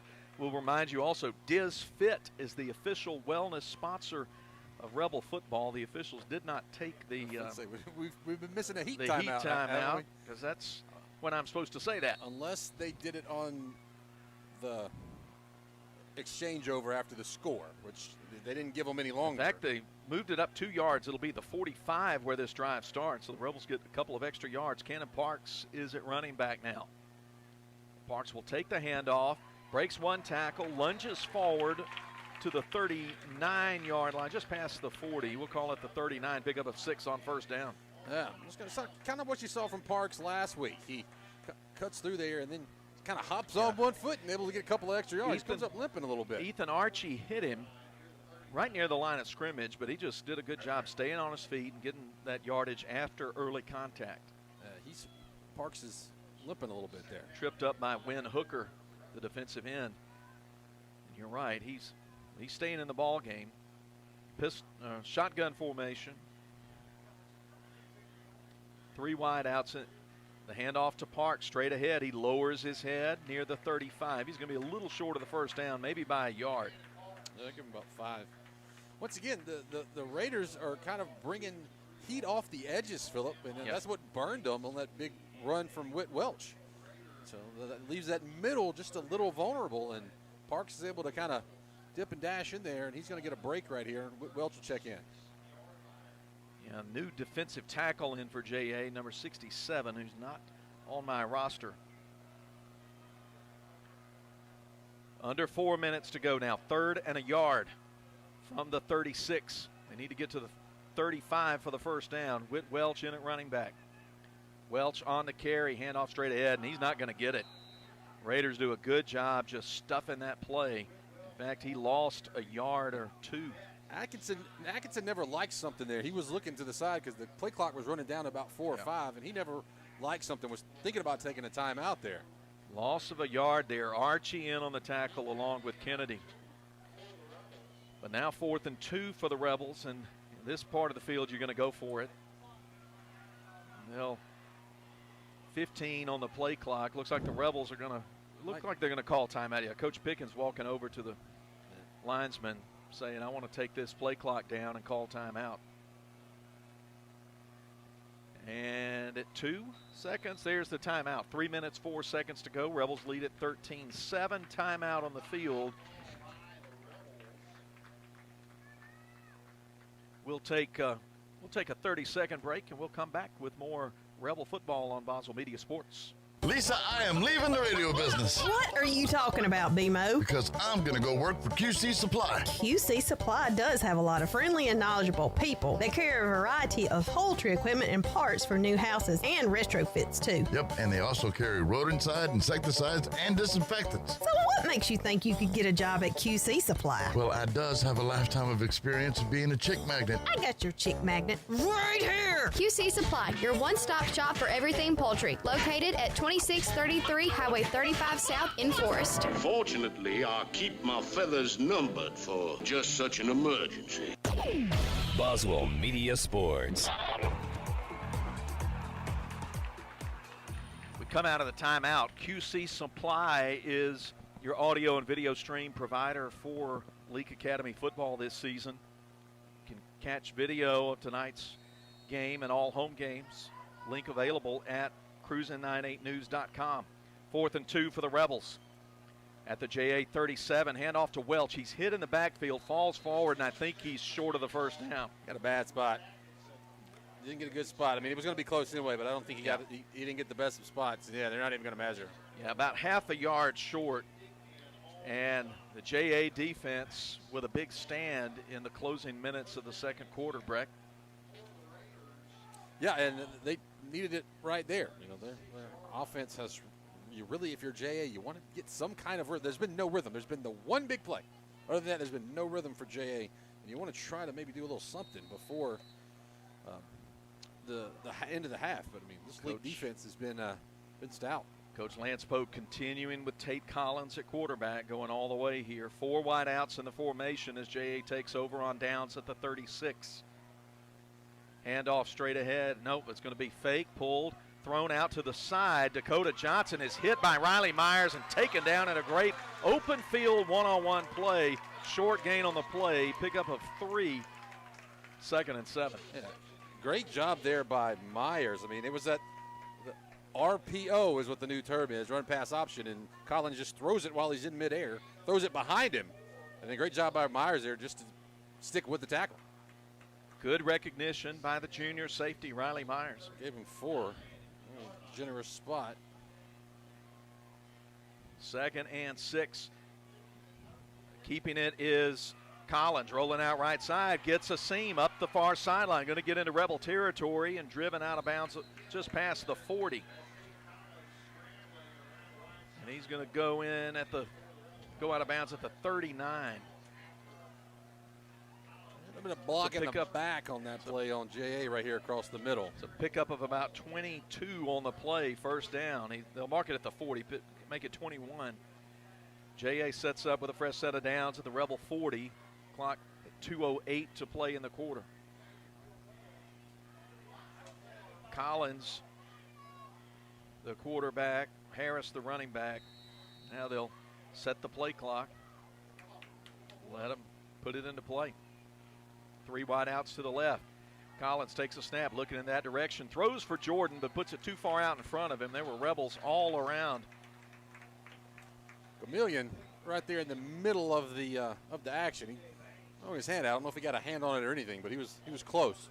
Chameleon was in front, and the 2 safeties, Watkins and Myers, were right behind that play. They were wanting to find that slot receiver, Dakota Jordan, looking for something big again. 2nd and 10 now for the Raiders. Ball at the 40 on the right hash. 4 wide outs in the formation. Harris set to the left of Collins, who takes the snap, sets up to throw, looking the right side, will throw underneath, and catching it, coming back toward the numbers, and then running into a lot of Rebels swarming to the football to take down Trey Adams. Ethan Dunn in there, along with Jake Brown. Nick Chameleon came to help finish it off, pick up a 4, ball to 36, 3rd and 6. Down marker says 2, but it is 3rd down. They'll do a little jet sweep handoff to Adams. He will not find much room as Riley Myers hits him as he turns upfield on the left hash, drops him at the 32-yard line, and they'll leave him about 3 yards short. Mark it at the 33. Be 4th down and 3. 4th and 3. They'll come to the line quickly, and then there'll be the officials will call. Just making sure they know it's 4th down. The down marker still had 3. LA fans were quick to make sure the officials knew it was 4th down. They've had a little down trouble in this first half. 1:06 to play. Rebels up 13-7, trying to keep the Raiders from a late first half score. Raiders will get the ball to start the second half. Collins with 4 wide outs. In fact, 4 in the play, 3 split out wide to the right. 4th down and about 3. And now finally they call motion. Right guard. Right tackle. Flinched a little bit. So push them back 5 yards. Yeah. So he knows it. Yeah, right tackle kind of just flinched just a little bit. It was a hard count. And then right tackle for J.A. just couldn't stand still. J.A. will bring personnel back to the sidelines. It looks like, are they using a timeout? Are they getting? Oh, they're going to say he got a timeout. Oh. And that draws a very unhappy response from the home bleachers.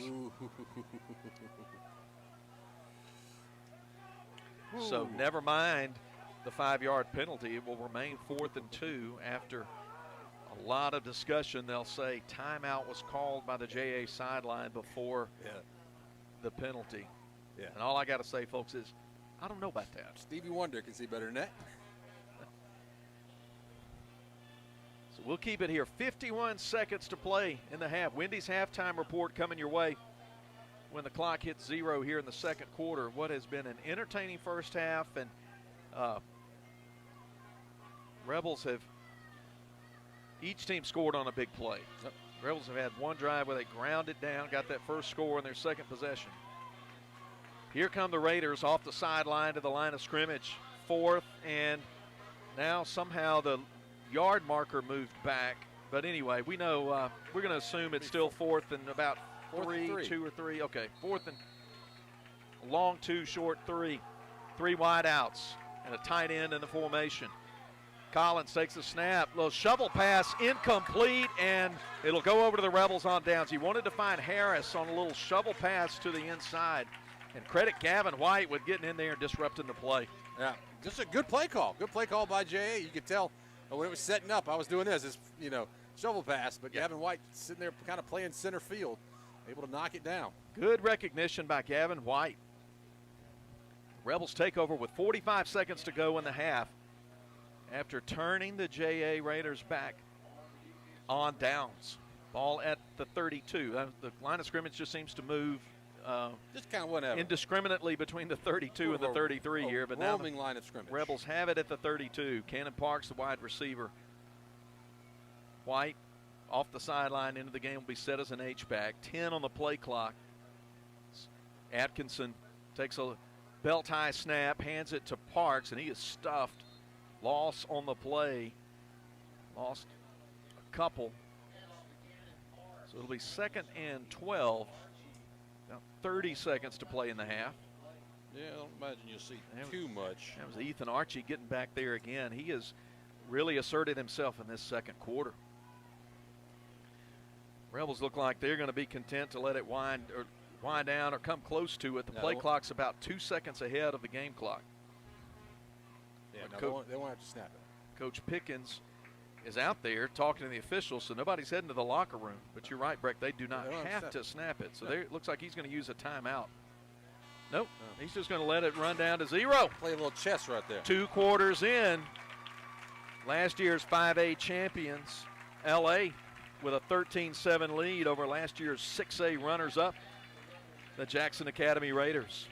Leake Academy 13, Jackson Academy 7 as we go to the intermission. It's been fun, so stay tuned as we get started with the Wendy's halftime report with lots of updates, scores, look back at this first half, and a look ahead at what it'll take for the Rebels to pull off perhaps a second win over Jackson Academy. We're halfway through this one. Rebels up by 6. We'll be back after the halftime break as Leake Academy football continues from Boswell Media Sports.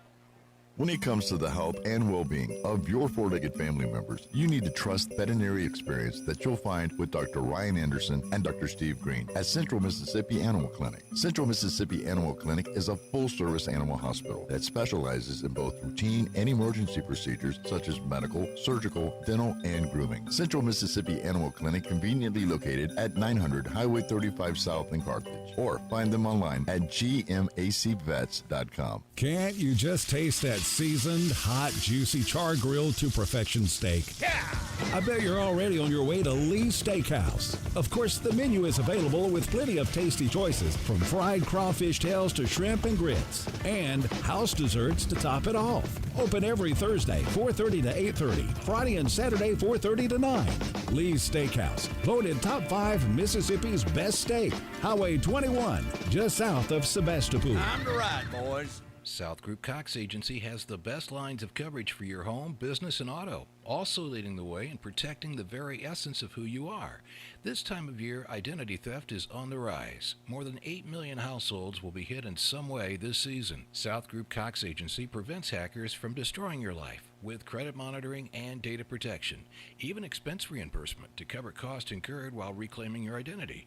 Get peace of mind now with South Group Cox Agency, Main Street, Carthage. Trend Health and Rehab of Carthage. For the ones you love the most who need extra attention in a place that provides the highest quality of short-term rehabilitation and long-term health care. A personal plan is created for each patient to provide for their individual needs. The atmosphere is reflective of dignity and respect your loved one deserves. Trend Health and Rehab of Carthage has services and amenities that will make everyone feel right at home. Follow them on Facebook, Trend Health and Rehab of Carthage.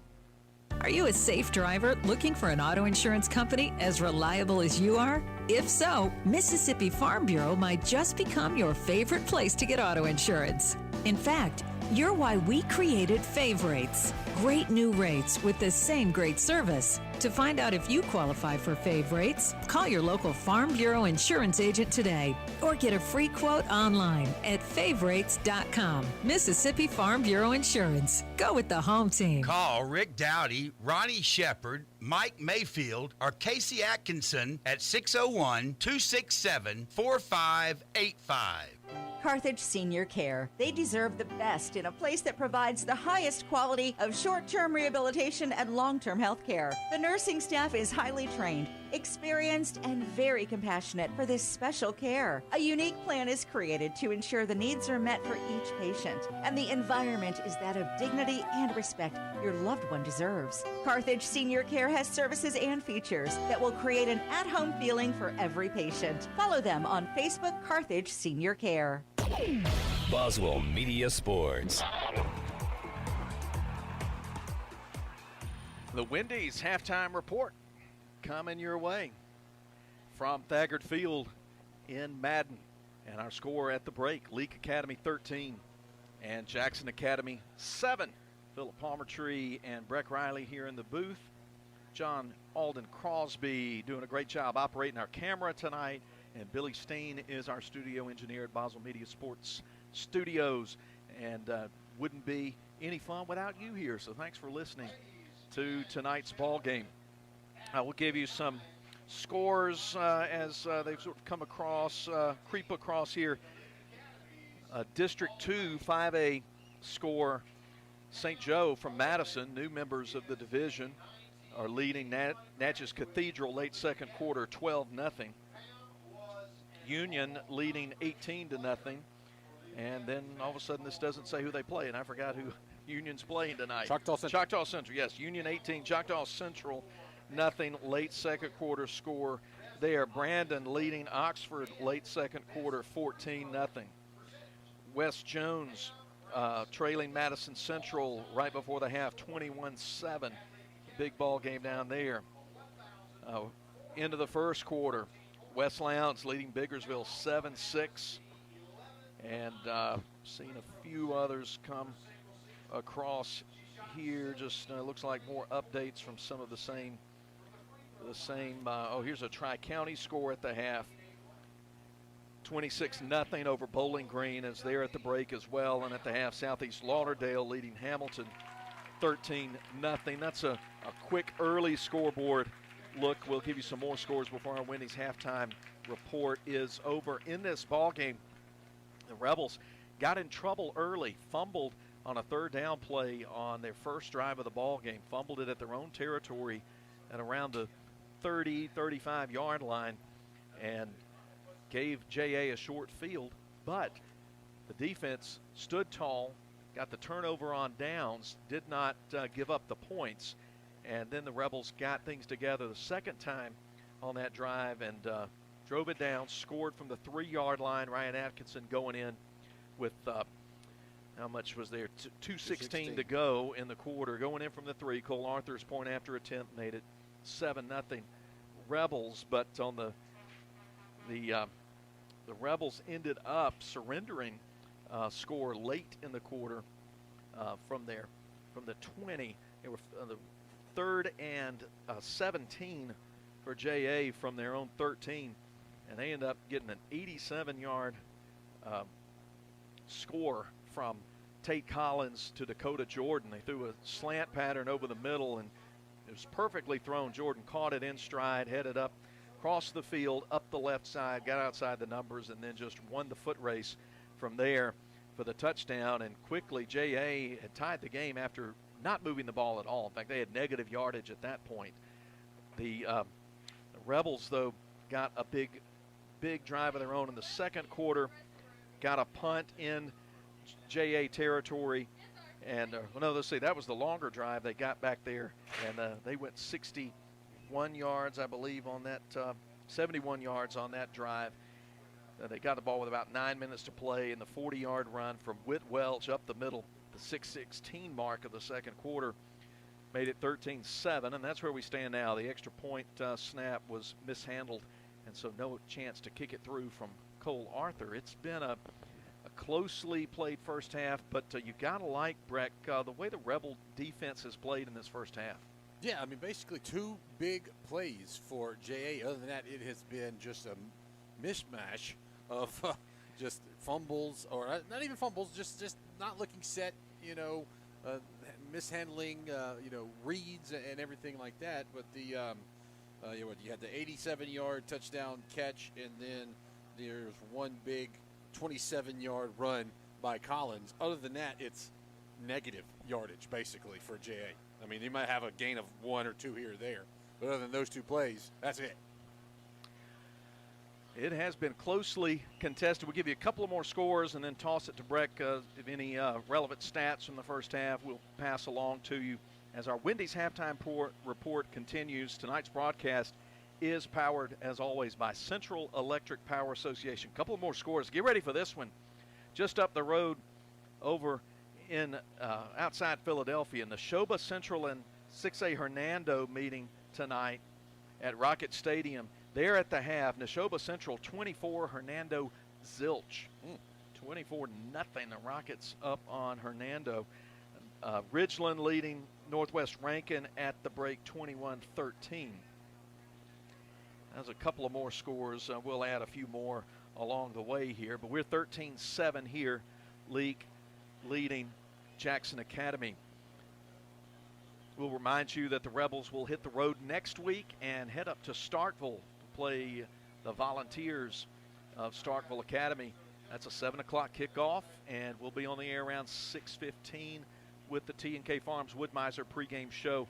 I know you don't want to miss that. You'll hear from Coach Brian Pickens in that show, and then we get you ready for kickoff between the Volunteers and the Rebels. That game last year was a dandy. Played at Starkville last year.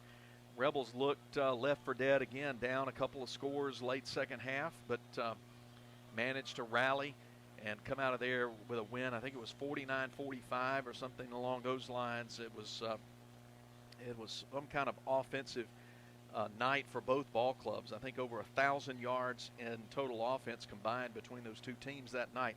I don't think we're going to get to 1,000 yards tonight, though, Breck. Oh, definitely not going to get to We would have to play about 15 to 20 overtimes to even get close to that. Do have a few stats for you here on our side, on the Leake Academy side. In the first half, we told you 65 yards all on the ground. And then in the second half, 81 yards. That breakdown was 69 rush and 12 through the air for a total of 146 yards at the half, 134 rush, and 12 pass. And for individual stat leaders, I got Atkinson rushing the ball 14 times for 71 yards, and of course the 3-yard touchdown run. Whit Welch haven't compiled his yet, but he does have that big 40-yard touchdown run to his credit so far. So it's been a steady diet of Parks, Atkinson, and Welch. And it's sort of just that 3-headed monster there. You're not sure who you're going to get. And, the one completed 2 passes. One was a little Houston screen that didn't go anywhere. And then that rocket pass on that long, was it 3rd and 13 or something along those lines, where they had to, convert a 3rd down back in, midways in their own territory, and it allowed that drive to keep going, and ended up scoring on that 40-yard touchdown run by Whit Welch. So that's what it looks like for Leake Academy. For JA, as I said, I'm right. The only 2 positive plays they have are those. There may be, like I said, a 1 yard, a 2 yard here or there. Yeah. But for the most part, that's all that JA has done is the 87-yard touchdown pass And then that's, was it a 27-yard run by the quarterback? The LA defense has just been so stingy tonight. They've not let Marcus Harris get going. And, again, strangely, I commented on it in the second quarter, the game plan tonight for the Raiders has not involved a lot of Marcus Harris. So we'll see if that changes in the second half, as no doubt coaches on both sides are looking to make some adjustments in a one-score ball game and try to get an edge and get an advantage in the final 24 minutes of this game. The JA Raiders stats have Collins Tate 4 for 10, 97 yards, and 1 touchdown. So those are the passing stats for Tate. And their leading rusher, 1 yard, 1 attempt for 5 yards. Is that it? Leading rusher? And then Dakota Jordan is the leading receiver, 2 receptions for 91 yards. And in the second quarter, I thought the JA defense sort of tightened the screws a little bit on Leake's running game and got a little disruptive, got some penetration in the backfield. So I know the Rebel coaches are going to want to see some improved blocking in the second half from that unit. And that's a tough task because JA is so athletic on the front four. Yeah, both of these teams, as you said, they're totally different, but they're still effective as units, because you mentioned earlier in the broadcast that Jay, not the biggest guys on that defensive line, but they're quick and they get to the ball. You look at Leake Academy, they got some biggins over there on the defensive line, and JA's offensive line knows it right now because they barely have any rushing yards. Well, we'll take a break here in the Wendy's halftime report. When we come back, Breck and I will give our early guesses as to who might be the leading candidates for tonight's in-sports players of the game when we get to the post-game show. And we'll talk about a little more about what we expect in the second half. If we find another score or two out there, we'll pass that along to you. The Wendy's halftime report continues from Madden with LA leading 13-7. Back after this with more from Boswell Media Sports. Piggly Wiggly in Carthage is cheering on their Leake Rebels. When you don't have time to prepare food, they do. Give them a call and let the bakery and deli fix you up with delicious tailgate trays so you can hit the road with lots of goodies. Piggly Wiggly appreciates their hometown and wishes all players and cheerleaders a safe and successful season. If you can't make the game, Piggly Wiggly in Carthage. Go, Rebels, go! He's headed to the end zone. The Junction and Prince Oil Fuel Champions. As you travel to the game, shop and fuel with people who are invested in your community. 60 years of fueling Central Mississippi and champions like Leake Academy. Locations are all over Mississippi: Carthage, Philadelphia, Oxford, Ridgeland, Scuba, Louisville, Newton, and Union. They also do catering. So be sure to put some Junction in your next function. It's the Junction and Prince Oil. DizFit Massage Training Nutrition, specializing in medical therapeutic massage for those with injuries and certain medical conditions. DizFit can help you have relief with scheduled therapy sessions to work on your problem areas. They also offer relaxation massage, sports rehabilitation, personal fitness training, meal planning, and fat reduction via ultrasonic cavitation. Massage Training Nutrition. Call for an appointment today, 601-697-6748. Follow them on Facebook. DizFit, 103 South Van Buren Street, Carthage. Buyers Furniture in downtown Philadelphia can make your kitchen dreams come true in 2021. Smart refrigerators, dishwashers, ranges, and microwaves make cooking easier and more fun than ever. GE makes large washer tubs and high RPM spinouts, so doing laundry with a new GE pair is faster than ever. Whether it's your kitchen or laundry room, Buyers Furniture and GE are your one-stop shop for all your appliance needs. Buyers Furniture, 319 Bird Avenue in downtown Philadelphia, serving you since 1953. Achoo! Achoo! Bless you, Mama. Thank you. Mama, you know that yummy medicine Moore's Pharmacy made for me? I bet they can make you some too.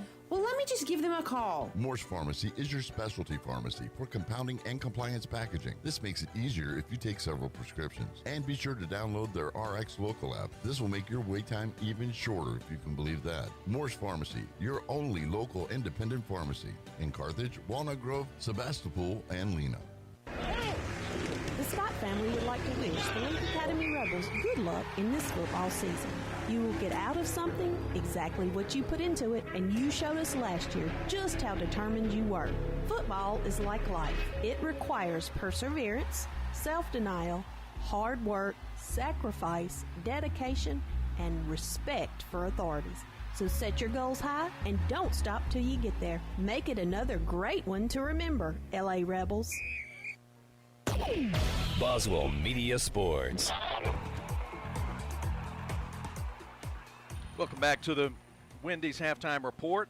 Got a couple of MAIS District 2 5A scores. Lamar playing at Starkville, and Lamar had an early 7-0 lead, but Starkville has turned it on in the second quarter. They lead going toward the half, 21-7. Volunteers leading Lamar. Park Place and Central Hines meeting there at the half. Park Place leads Central Hines 34-21 at the break. We had St. Joe leading Cathedral 12-0 in the second quarter, headed toward halftime. And then we've also got a couple of scores that have just come in. Hartfield big over Magnolia Heights at the break, 35-0. Hawks running away with that one over the Chiefs. And Union 26, Choctaw Central 7 as they go to the break. Melvin Wooten coming in, a couple of scores there. Yep, Melvin helped us out post-game last week and coming through again. Rebels come out of the locker room. Raiders are out. Everybody's stretching up. Just a couple of minutes here before halftime. Breck, let's talk about some potential candidates for the in-sports players of the game. So far, I think you got to talk about quarterback Ryan Atkinson. His play has been great, converting on a number of big plays, getting that pass on that 3rd and long, and then a couple of big runs, and, just kind of doing it all for his team there. So Ryan Atkinson doing Rhett Atkinson doing a good job there. And then Whit Welch. Whit Welch, he's kind of got the Lions' share of the carries this week. Last week it was Cannon Parks, and as many times as Parks carried last week, he's probably still tired. So that might be why Welch is getting most of the carries. But, he had that great 40-yard touchdown run where he just, split the defense and able to kind of have some pull-away speed there. So on the offensive side of the ball, I'm looking at Atkinson and also Welch. And a guy that's been playing both sides of the ball doing it really well is Gavin White. Yep, that's who I was going to mention as sort of the dark horse pick here at halftime.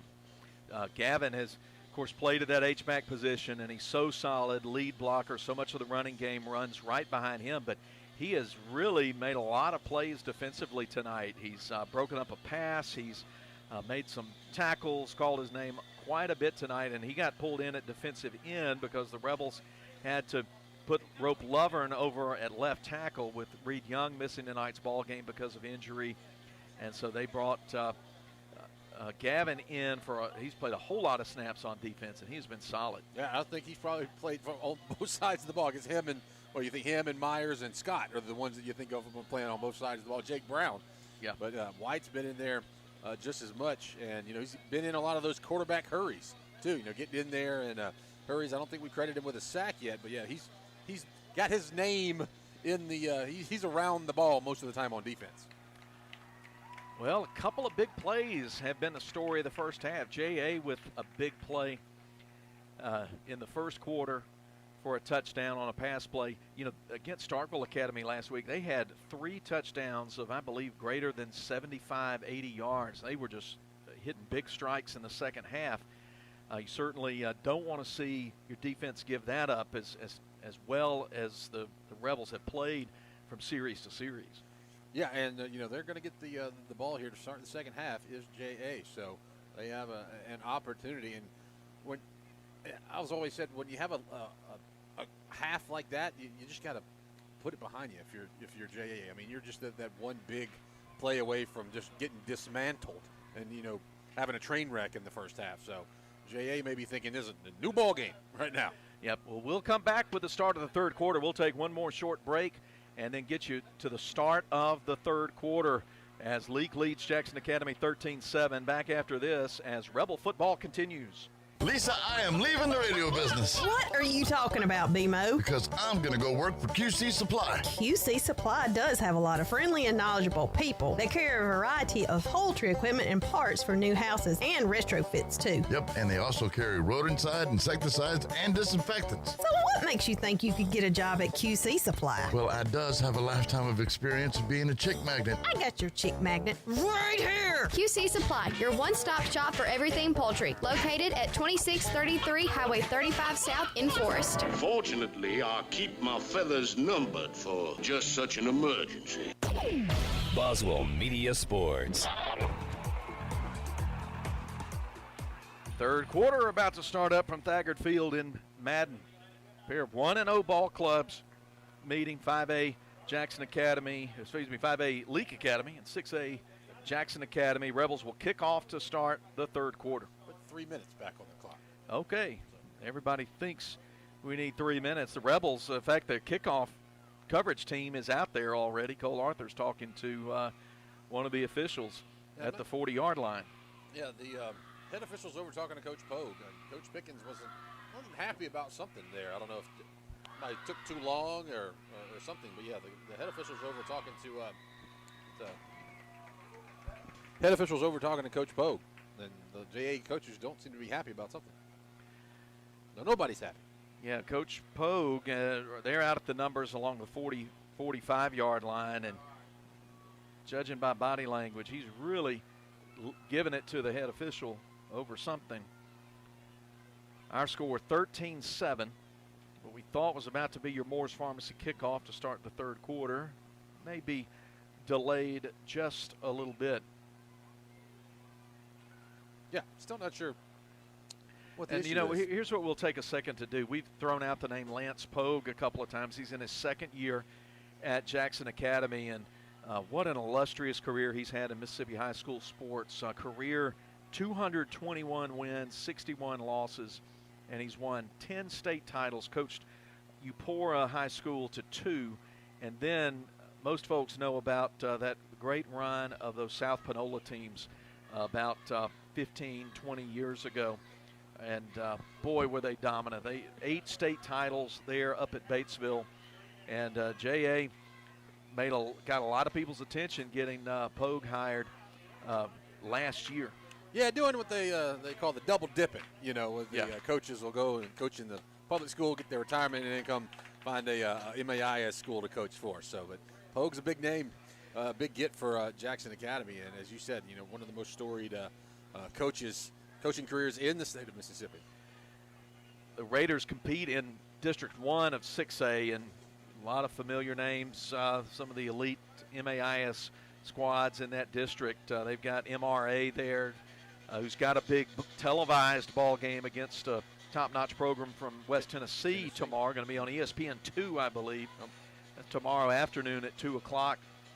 MRA playing, and then Jackson Prep, who's facing Heritage tonight. And we'll try to get you a score here quickly on that before too much time. Park Lane, the Pioneers down from Summit, Presbyterian Christian from Hattiesburg, and then they've got a new neighbor that moved in, Hartfield, who used to be in the district with us here.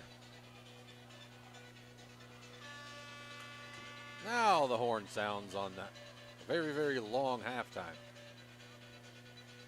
So now Cole Arthur and the red-shirted Rebels will kick off. They'll defend the north end zone, kick from left to right.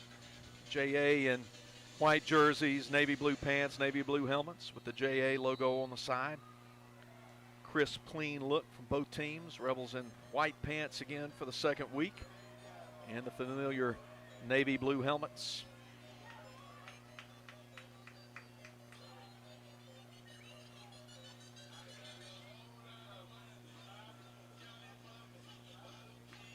Now here comes Cole Arthur. The Moore's Pharmacy kickoff is underway, and boy, did he belt that one into the end zone right at the back of it.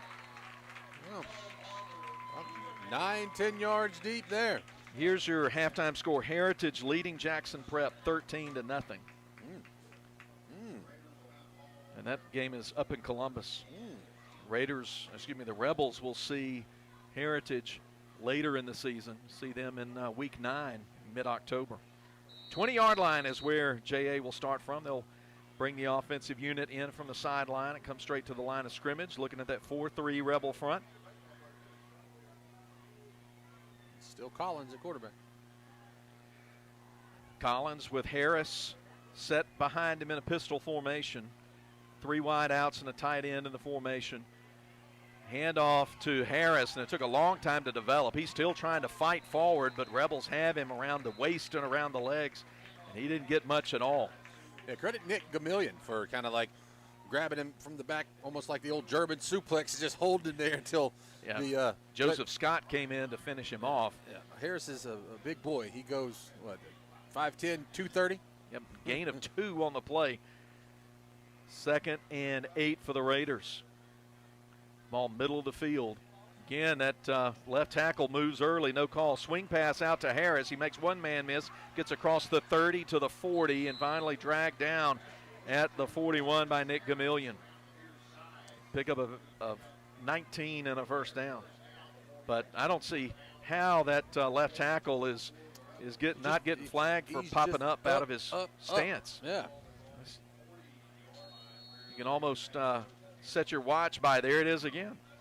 But he moved again. Handoff straight ahead. Harris bullying his way forward to the 45. We'll see who gets up out there. And Gamillion with the tackle. 2nd and 5. So it's 2nd and 5 for JA. Signal call now. Collins will look into the sideline, get a signal. We're in the opening 90 seconds of the third quarter. Collins takes the snap, looks to throw, sets his feet, throws complete in Rebel territory at the 39 to Dakota Jordan, but knocking him down right away is Bryce Watkins, but that's a big gain and a first down. Yeah, great throw there. From the best throw we've seen tonight from Collins. 20 yards on the completion. And moving the chain here on their first possession of third quarter of the Raiders. 2-by-2 wide receivers. Collins fakes, swings it out to Jordan. He makes one man miss up the far sideline and then steps out of bounds right along the marker. It looks like he'll get enough for the first down. He will. They get 11 yards and will move the chains once again. And Jay going a little bit faster now, Phillip. Yeah. Ball at the Rebel 28. Ball on the right hash. Send a man in motion. Then handing it to him. There's Jordan up the left stripe, makes one man miss, makes another man miss, and he's going in for the touchdown from 29 or 28 yards away. Yeah, that was just a moving it quickly and efficiently down the field were the Raiders there. 29 yards. The Rebels looked just a half a step slow on that play, and it cost them 6. As Dakota Jordan scores his second touchdown of the night. This went on a jet sweep. There is a Rebel down at about the 10-yard line. He's getting up. Looks like a cramp there from Jackson Freeney. He's up on his own, walking to the sideline. So in the first 2 minutes of the half, JA scores and can go up by a point if Swaley's extra point is good. 6 plays, 80 yards. Swaley gets set. Ready. Snap high, put down, and it's good. 10 minutes, 17 seconds to go. JA in front now for the first time. 14-13, back in 60 seconds as Rebel football continues. Get top dollar for your timber and the least possible damage to your property with Welch Forest Products in Union. Professionals in forestry care, management, and cutting. Welch Forest Products provide final harvesting, pine plantation thinning, and site preparation and care. They buy land with or without timber. Welch Forest Products. Call Bo Welch at 601-774-8200. Welch Forest Products in Union. Timber! He's headed to the end zone. Touchdown, Leake Academy. The Junction and Prince Oil Fuel Champions. As you travel to the game, shop and fuel with people who are invested in your community. 60 years of fueling Central Mississippi and champions like Leake Academy. Locations are all over Mississippi. Carthage, Philadelphia, Oxford, Ridgeland, Scuba, Louisville, Newton, and Union. They also do catering. So be sure to put some Junction in your next function. It's the Junction and Prince Oil.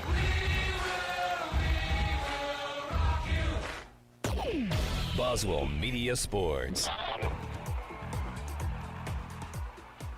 Scott Swally ready to give us the Moore's Pharmacy kickoff here in the third quarter after the Raiders come out of the locker room and score 7 on their opening drive. Kicks it from the left hash, and he'll send it skidding along the numbers. It'll be recovered at the 25 as Parks just falls on it right there, and that's where the Rebels will have their first possession of the half. Yeah, squib it again. Last time they kicked off, they squibbed it. But yeah, the last drive for J.A., 6 plays, covered 80 yards, and then it was the long 29-yard touchdown run from Dakota Jordan. So now for the first time tonight, the Rebels will operate from behind. First time this season. Missed extra points kind of big. Keeper for Atkinson, and he's hitting the backfield, manages to fight his way back to the line of scrimmage. Safety got back there, Porter Harrell, and disrupted that, that keeper. Low snap threw everything off there. Atkinson had to go down and get it. No gain on the play, 2nd and 10. Parks is the running back. Wide receivers 2 by 2. Low snap again, taken at the knees, and then lofting it over the middle, and it's caught by Jared Sims. He's going up for the first down, but I don't think he's an eligible receiver, so that's going to be a penalty, even though the fans like it. Atkinson was trying to throw a little screen back to the middle, and he lofted it up a little high, and I think it was intended for Parks, but Sims had an easier time grabbing it than Sims was Parks just there, did. right? Yeah. You know, he's a big guy, right? Big guy on the offensive line. You see a ball, you want to grab it. You know, don't get to do that every now and then. Yeah, and that's going to be an illegal forward pass, and officials will march L.A. back from there, from the 25. Big man did a good job, though. Yeah, he turned up, went outside the hash on the left side and broke a tackle. Would have picked up the first down. That got up to, about the 40? Yeah. It goes 6 feet, about 225. What was a nice-looking gain ends up being a penalty situation. They move it back 5 yards to the 20. And that's a loss of down as well, so it'll be 3rd and 15. Or is it loss of down? Sure. No, there's a 2nd down. Okay. Yeah, so correction there. 2nd and 15. Not 3rd. 4 wide outs, 2 to each side. Atkinson from the shotgun. Chest high snap. Pressure coming from the backside. He's going to roll out to the left. Try to run it, but get tripped up right along the line of scrimmage. Yeah, just not much there. Good coverage down the field from J.A. Adams Kennedy getting in there. And stopping the swift Rhett Atkinson. Now I caught it too. There's a reason for that. But Rhett Atkinson, a no gain. It's going to be 3rd and 15 now for L.A. They've got to get up to the 35 for a first down. Parks to his right. Going to set up to throw.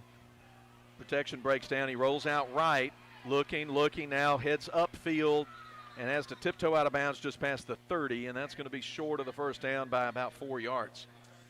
Yeah, Atkinson did all he could there. There was somebody coming on a beeline right to him, and your quarterback can't take a hit like that. So good job there, Junior, just getting what he can and giving some room for Cole Arthur to come on and try to flip the field for the Rebels. Arthur stands at his 15.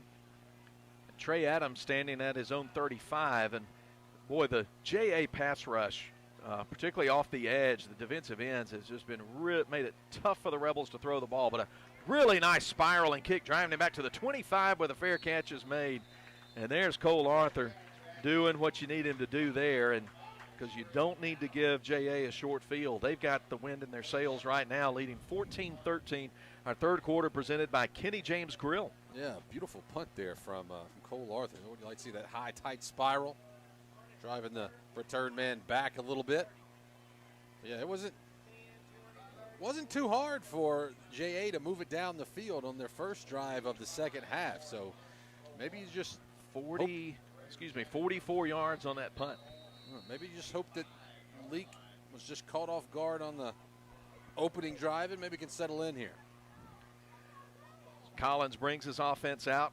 A little personnel confusion. They came out with 12. I don't think you can do that, but they're going to get it. Somebody left early, and there's no flag there. Throwing deep up the middle. Going to be over the head of the intended receiver, Colby Archie, coming up the right hash. Yep.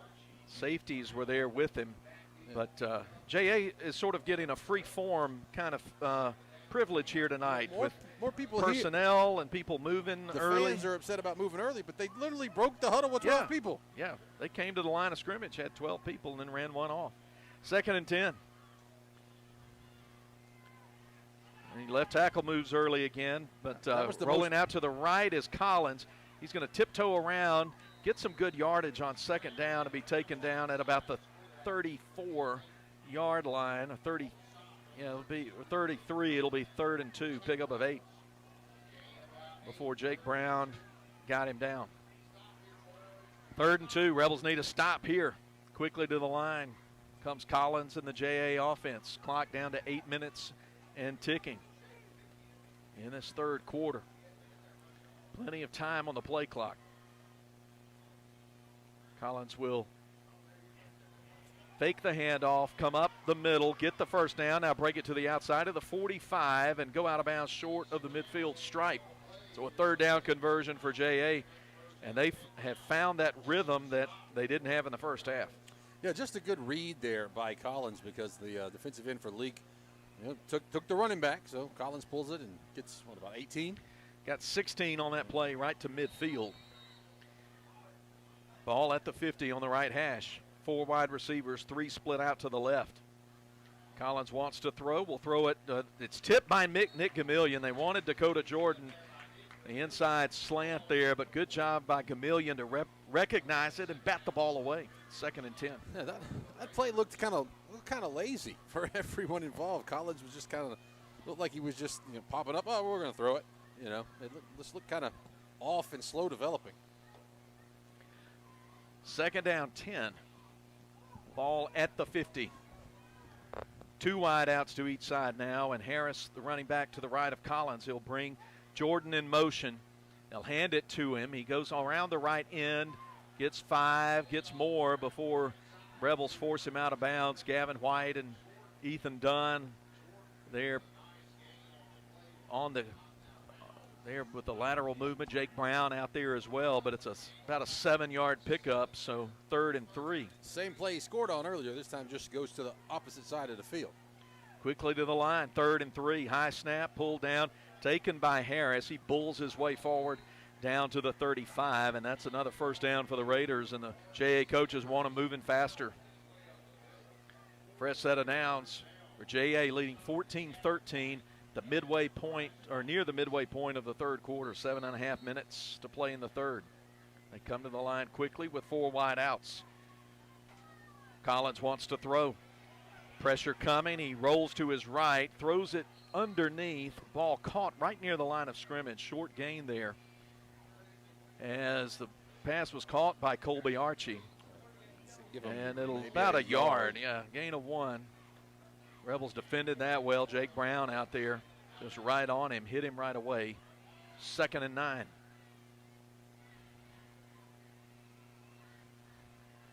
High snap, pulled down. And Harris tried to make a cut off left tackle, but just fell down right at the 35, so he lost about a yard on the play, I think. Well, turf monster got him. Yeah, but it'll be 3rd and 10. Loss of a yard, and he just fell down making his cut.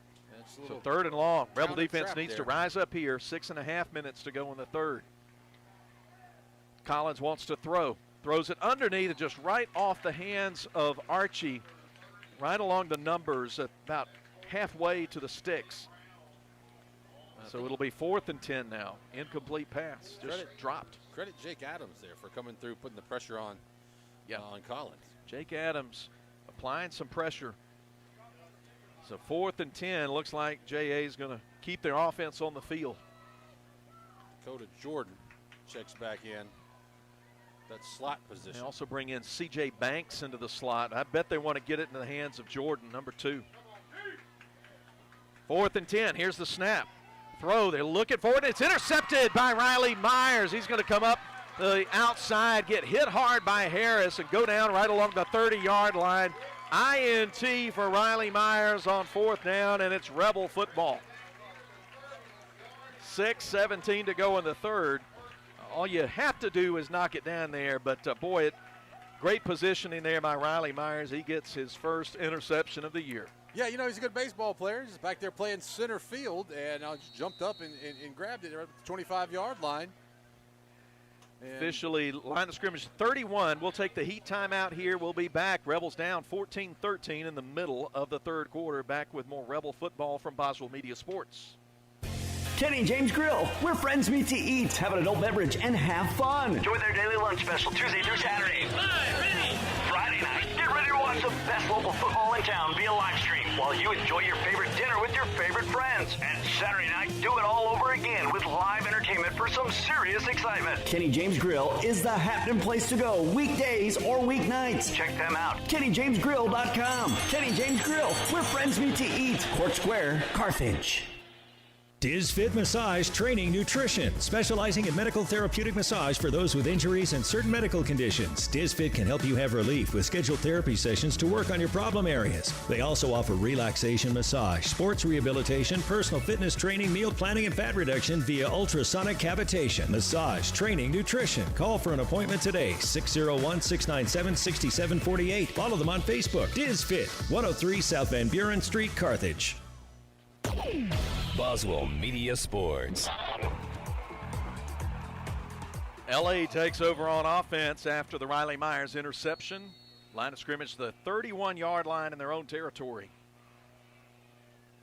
Atkinson will take the snap, hand it to Whit Welch. He'll lower his head, push forward for a couple to about the 33, maybe the 34. We'll call it the 33, gain of 2, 2nd and 8. Big Win Hooker and JT Thigpen combined on the tackle. In fact, Hooker's heading to the sidelines. Look like he may be cramping up a little bit. 2nd down and 8. Diz Fit is the official wellness sponsor of Rebel football. 2nd and 7. Fake the handoff, moving outside is Atkinson, and he crosses the 40, gets hit hard by Denham Mitchell. He's going to be very close to the first down. Atkinson took a big hit, but he jumped up and gave the first down signal, and he does have it. He needed 8, and that's what he got. Gavin White there. Big block from his H-back position that helped Atkinson get the edge. Line of scrimmage, the 42 for the Rebels, who trail at 14-13, 5.5 minutes to play third quarter. A mishandled snap, the difference in the ball game right now.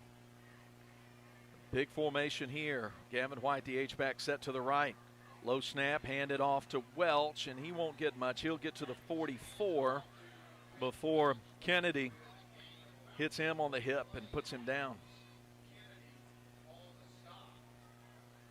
2nd down and 8 from the 44.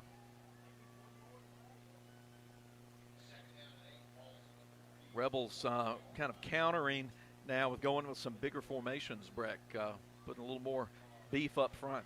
Yeah, they got a lot of beef to spread around. Levi Brown split out wide to the left. Charlie Brantley in the slot on the left side, and then tight end Watkins and White, the H-back, set to the right. And it'll be Atkinson keeping it, sticking his nose up the middle, but he won't get much. He'll get to the 46. He'll get 2 more, but the Rebels will be left with 3rd and 6. Cannon Parks going to check into the game. Whittington in there on the tackle for Jackson Academy. JA's got a home game with Oak Forest next week. LA hitting the road next week to play Starkville Academy. Next Rebel home game 2 weeks from tonight, and it'll be a great one. It's Union High School coming in. Yellow Jackets will be here for first ever meeting. Looks like there's going to be a timeout called here as the play clock runs down. Timeout, Leake with 3:47 to go, third quarter. JA leads 14-13. We'll be back after this on Boswell Media Sports. Sometimes life gets a little rough, and when it does, Performance Therapy is focused on highly individualized care. Owner Dan Young says no two people respond the same way to any form of treatment or intervention. No injury is the same, and no single treatment works across the board. Their therapists help people regain their physical function and mobility. Whether you're recovering from a sports injury, stroke, orthopedic surgery, or you're suffering from chronic neck or back pain, they can help. Performance Therapy. Philadelphia, Carthage, Canton, Brandon, Gluckstadt, McGee, Florence, Raymond, Pelahatchie, and Wiggins. Achoo! Achoo! Bless you, Mama. Thank you. Mama, you know that yummy medicine Moore's Pharmacy made for me? I bet they can make you some too. Well, let me just give them a call. Moore's Pharmacy is your specialty pharmacy for compounding and compliance packaging. This makes it easier if you take several prescriptions. And be sure to download their RX Local app. This will make your wait time even shorter, if you can believe that. Moore's Pharmacy, your only local independent pharmacy in Carthage, Walnut Grove, Sebastopol, and Lena. Boswell Media Sports. Third down and 6 for the Rebels at their own 44. Big play here. Folks rising to their feet in applause, cheering the Rebels on here. Big third down play. 2 wide outs to the left. Big blockers to the right. Atkinson wants to throw. He's going to step up. Now he's going to run. Has some space. Dives forward to the 45, and he's got the first down. 9 yards on the gain. And that's a Central Mississippi Animal Clinic first down and a third down conversion. Well, we just talk about how well that Atkinson runs and how fast he is, but then right at the very end, it shows you not afraid to give up the body a little bit. He just dove into a pile of white jerseys. And again, that pressure from his blind side forced him out of the pocket. He's not getting a lot of time to look downfield. Same formation, ball middle of the field, 1st and 10 from the 45. Cannon Parks got room to run, lowers his head, drives down to the 36. That's 9 yards on first down. That's the way the Rebels like to run the ball, as Chris Robinson had to come up and make the tackle, and he's a lot smaller than Cannon Parks. Yeah, great job by Parks there. It was one of those Raiders shooting the gap, and he just able to scoot right past them. Clock ticks under 3 minutes to play in the third quarter. 2nd and 1, third quarter presented by Kenny James Grill. Parks remains in the game at running back. He'll get the call again. This time he finds just not much of a crease at all. In fact, I think he's going to be short of the first down. We'll say no gain on the play. In fact, looks like a spot going to be a good bit further back from what I had expected. Now, they'll put it right at the 36. So every bit of a yard here on third down. Looks like big package coming in for LA with Welch at running back now. Brought off Myers. Yep. And got the big bodies in there. Got Ben Jackson at tight end. Straight ahead goes Atkinson. He should have the first down. Got it past the 35 before he stood up and driven back by J.T. Thigpen. Central Mississippi Animal Clinic first down. Move those chains for the Rebels. 2 minutes to play in the third quarter. Rebels down 1. They led 13-7 at the break. The old single wing package there, Philip. You know, I love single wing football where you have a couple of blockers there and then somebody standing next to the quarterback and just go. Yep, one of probably the first play of football. Yeah, that quarterback dive right there, just run it straight ahead. 1st and 10, ball just inside the 35. Gavin White will move from the left to the right as an H-back. And fake. Atkinson will roll left. Now keep it. Come up the left hash and be spun down at the 30.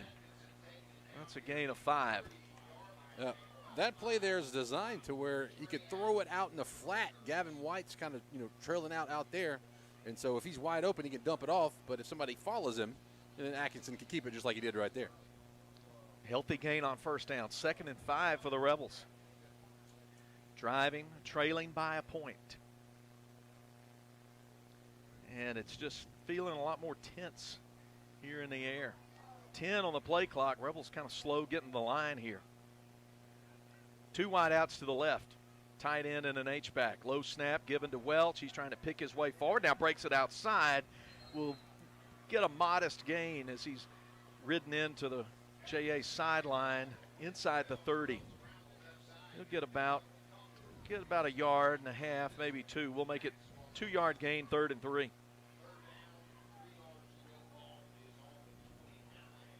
So Rebels need to get it just inside the 25-yard line for the first down. Ball's at the 28. And again, they'll huddle up a little bit. This time, Aiden Watkins will be split out to the right. 2 wide receivers to the left. Pistol formation. Atkinson fakes the handoff, keeps it himself, gets hit, and he won't get much. Maybe a yard. The final play of the quarter. He was wrapped up quickly there by Banks Whittington. And as Breck said, the final seconds of the 3rd quarter will tick down. That will get us to the 4th quarter after we take this break. Jackson Academy 14 and Leake Academy 13. Back with the 4th quarter after this as Rebel football continues. West Side Body Shop says, let's face it, stuff happens.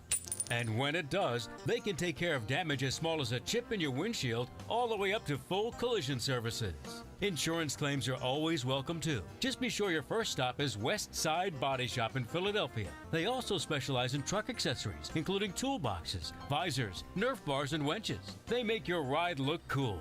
West Side Body Shop, just off Beacon Street on Waterview Lane, right behind the Huddle House in Philadelphia. TNK Farms Wood-Mizer is Mississippi's Wood-Mizer sawmill equipment dealership. TNK Farms Wood-Mizer sells the complete Wood-Mizer equipment line from small personal sawmills to the industrial equipment lineup. TNK Farms stocks parts and has experienced factory-trained service technicians with both in-shop and mobile service available. See TNK Farms Wood-Mizer to start your sawmill business today. Credit cards are accepted for all services. Like them on Facebook. TNK Farms Wood-Mizer, just off Highway 25 at 1128 Liberty Road, Louisville, 662-803-4332.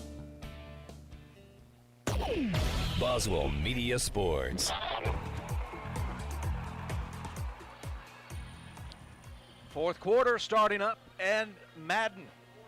And it's going to be a 45-yard field goal attempt coming up here off the toe of Cole Arthur. Ball over near the left hash. From 45 yards for the lead. Snap back, down, kick up, away, and it's good. No, it's no good. He missed it. I thought they were coming out with a signal. Pushed it wide left.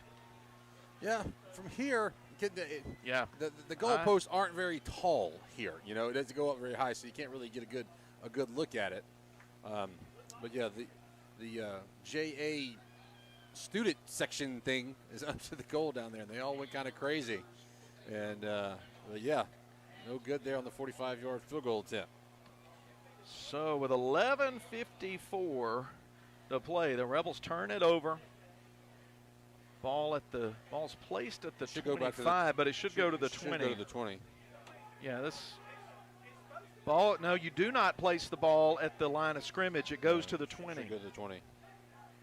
And the LA coaching staff is trying to tell the officials what. Yeah, now finally Coach Pickens gets the linesman attention, and he's going to come out and hopefully set this straight. Yeah, that's just goes to high, the 20. High school football rule. That's not a rule in any other level, but in high school football, or you kick the ball from, it goes back to the 20. Yep. If you attempt a field goal. So now the officials will get the ball placement correct. 11:54 as we start the fourth quarter. Fourth quarter presented by Westside Body Shop. Jackson Academy leads 14-13, and they take over after the missed 45-yard field goal by Cole Arthur. Man in motion. The keeper by Collins. He's got a little space to run. He gets 4 yards. And then Bryce Watkins comes up and makes the tackle.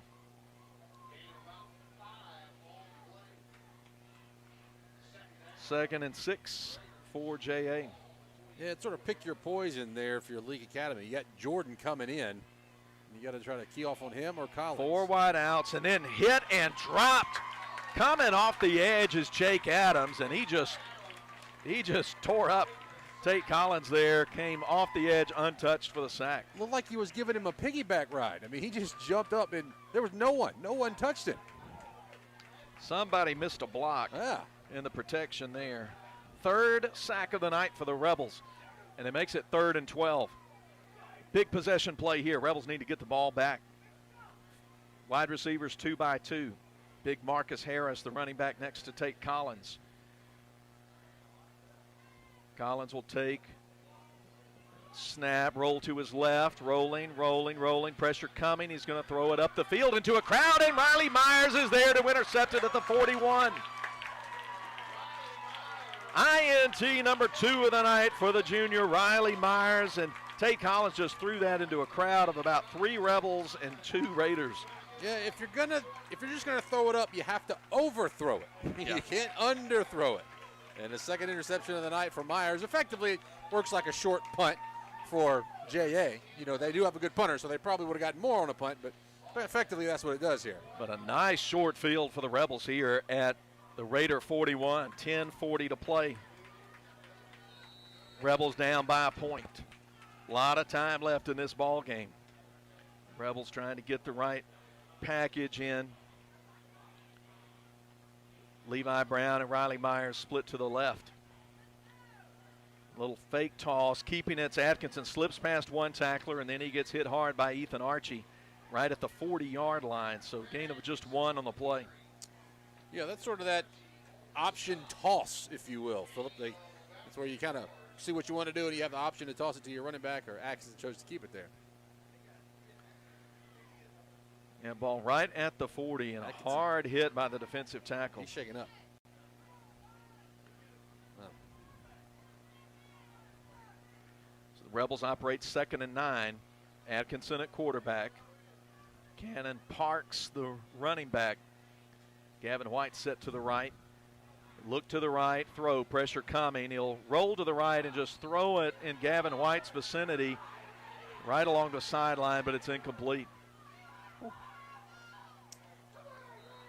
Could have been a late hit. Yeah. Atkinson behind the. Yeah, the Rebel coaching staff are really storming out toward the hash to complain.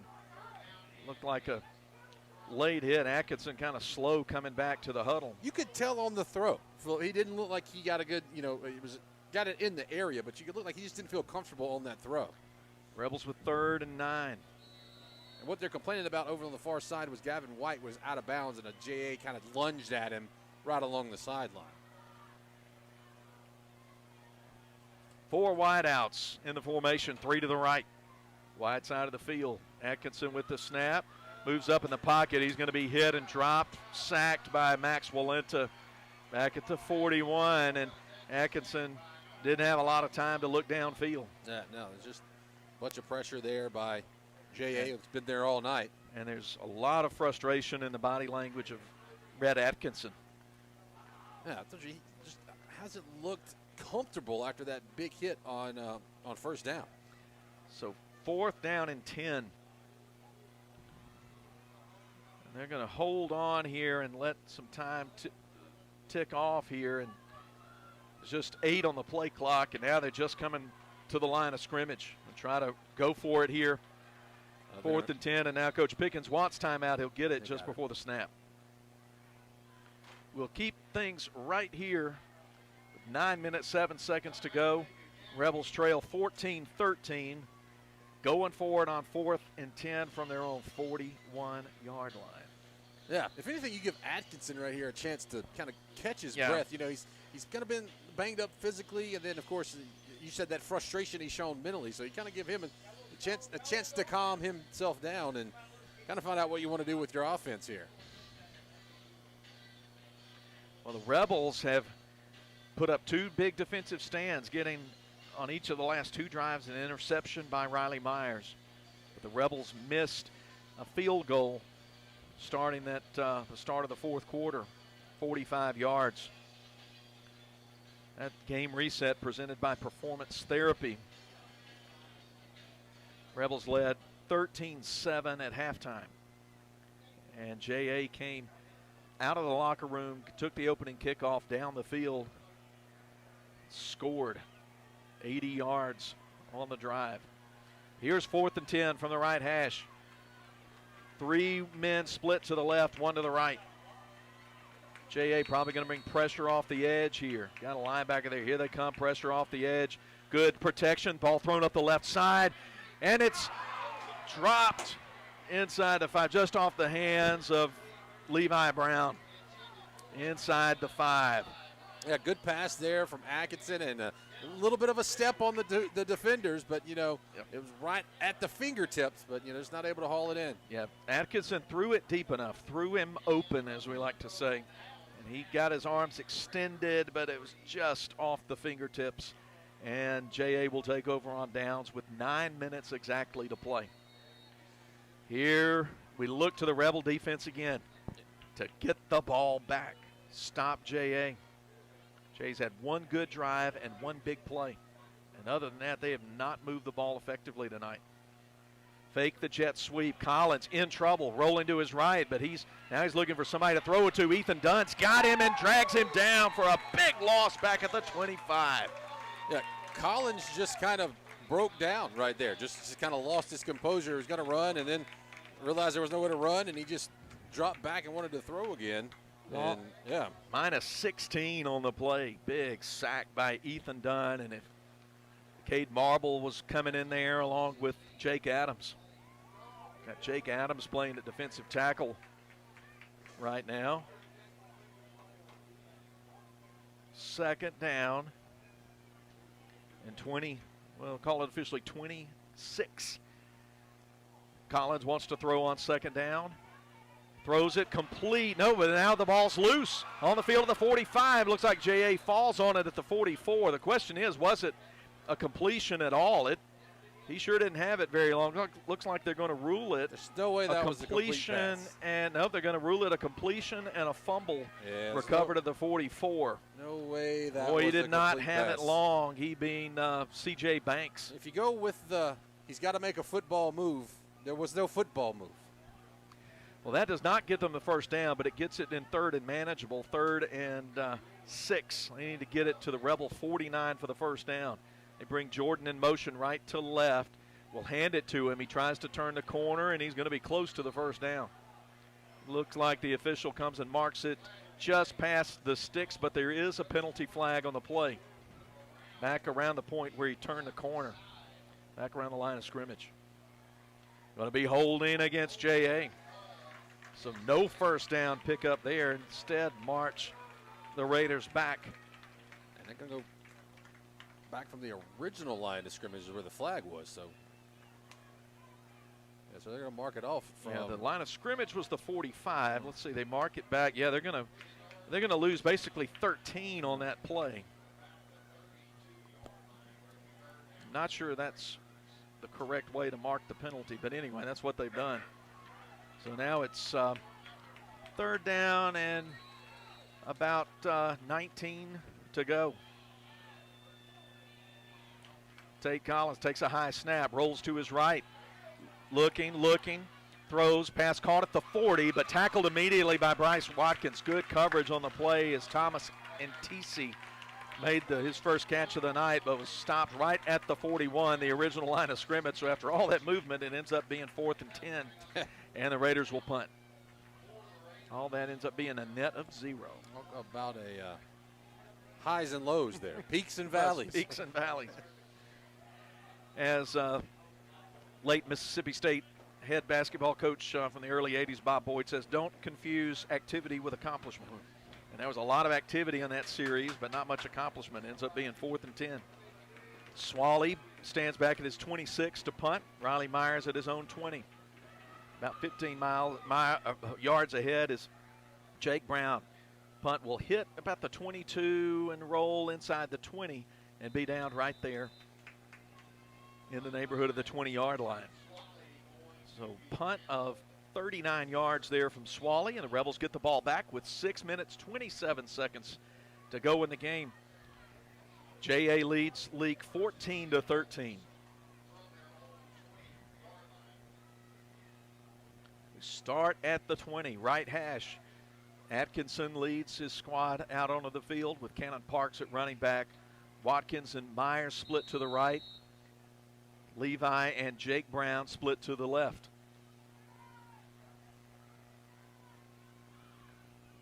Parks will shift over to the left hip. Shotgun snap back to Atkinson. He's going to leave the pocket, go to the right, pick up a healthy gain on first down, up almost 5. We'll give him 4, maybe 5. Yeah, ball just short of the 25-yard line, so it'll be 2nd and 5. Now, bootleg play right there where Atkinson has the option to throw it, but I mean, once he gets rolling, I mean, he's got a lot of momentum. We hope you're enjoying tonight's game on the QC Supply audio and video stream. We appreciate John Alden Crosby running camera for us tonight. All Rebel home game's going to be video. Throw up the right side on 2nd down into double coverage, and the ball is it intercepted? J.A. says they intercepted it, and the official looks like he's marking it at the J.A. 44. Threw it up into double coverage along the far sideline, and of course everybody on the JA side signaling interception, first down, and I think that is what the call is going to be. Yeah, they brought the ball out to the hash on the 44. Yeah, there's still just no big signal. Yeah, I think he wanted Myers out there on the right side, but threw into double coverage. And there's a heat timeout here. We'll take it with them. 5:41 to go. Rebels down by a point. As we come down to the final stages of this ball game, don't go anywhere. Rebel football continues. Dr. Brooke Bobo and his professional team at Carthage Veterinary Clinic appreciate their patients. They treat all animals, large and small, and handle them with top care. Not only do they provide for your sick animals, they groom and board as well. Open Monday, Tuesday, Thursday, and Friday, 7:30 to 5:30. Wednesdays and Saturdays, 7:30 till noon. Like them on Facebook. Carthage Veterinary Clinic, Highway 16, Carthage. You bought lumber and you're ready to start digging post holes for that new fence, but not so fast. Do you know where your underground utilities are located? Central Electric Power Association urges you to call 811 for a free marking of underground electric lines and other utilities. Making the call before you dig can prevent a serious or fatal injury, plus it's the law in Mississippi. And please work safely around power lines. Central Electric Power Association, serving you since 1937. This institution is an equal opportunity provider and employer. Boswell Media Sports. On first down, J.A. throws out into the flat to Marcus Harris on first down. He catches it just shy of the 50, gets it into Rebel territory to the 45, and that's a 12-yard gain and a first down before Bryce Watkins made the tackle. Correction, Ethan Dunn there on the stop. 13 instead of 31. Gain of 14 on the play. First down for J.A., leading by a point. Short pass on first down, out complete to Antisi. And he's pushed out of bounds immediately by Jake Brown at the 39, pickup of 6. We'll call it 5. They say he went out at the 40. No, it is 6. Sorry. The down marker and the near side official were out of sync. It happens sometimes. So we'll call it 2nd and 4. Ball on the right hash. 3 wide receivers split to the left. 1 to the right. Harris, the running back. Collins, high snap, pulls it down, will keep it himself. Now we'll throw that little side pass out backwards, and now, well, they call it incomplete, but he threw that backwards, and if they move it right, it'll be a loss of about a yard.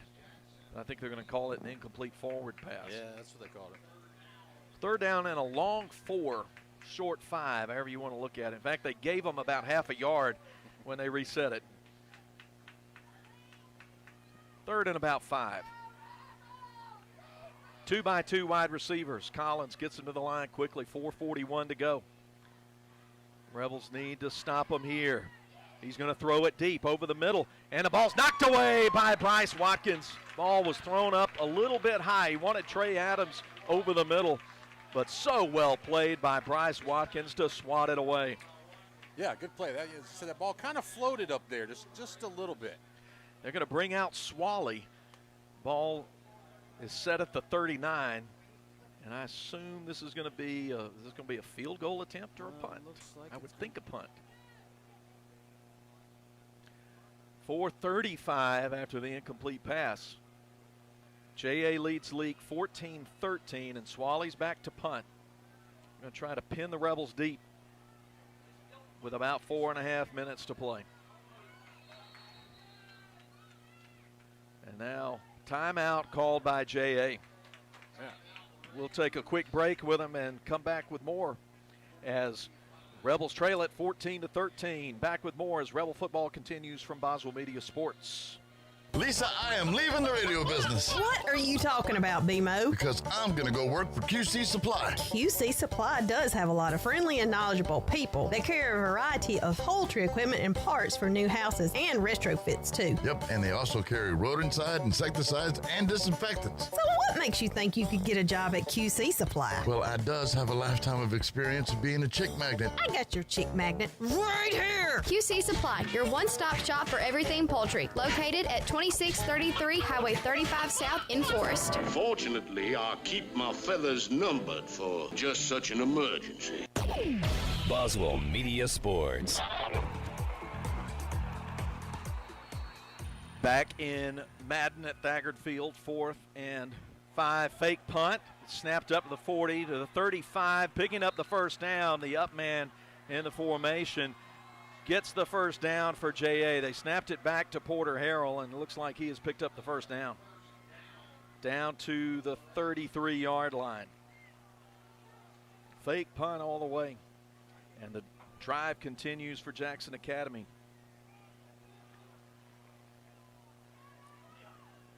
So the Rebels defense back out on the field. Here comes the offensive unit for J.A. trying to run clock and get one more score. 2 wideouts to each side for the quarterback, Collins. Bring Adams in motion, hand it to him, and the ball, he broke loose at the 30, stays on his feet down near the 25. Looks like he picks up 8 before he's finally brought down.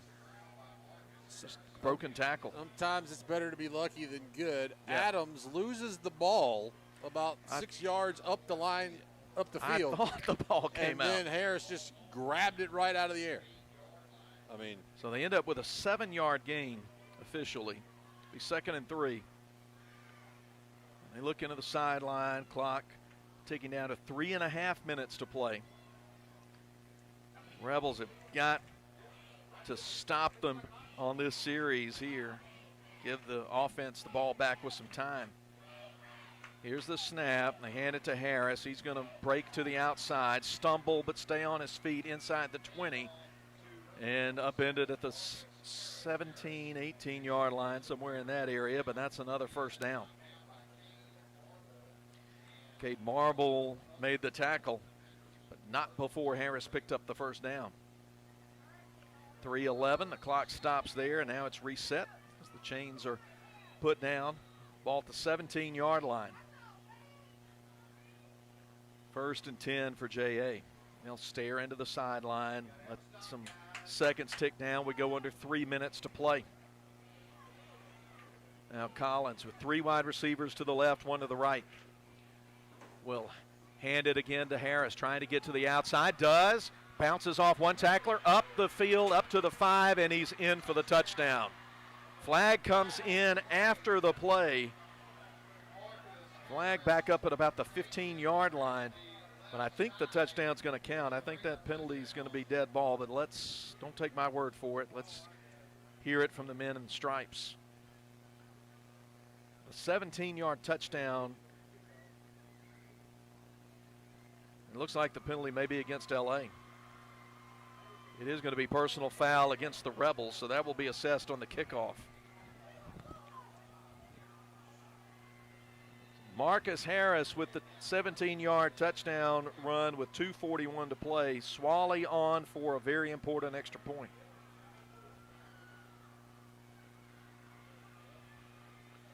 Rebel defense just looked a little tired on that one.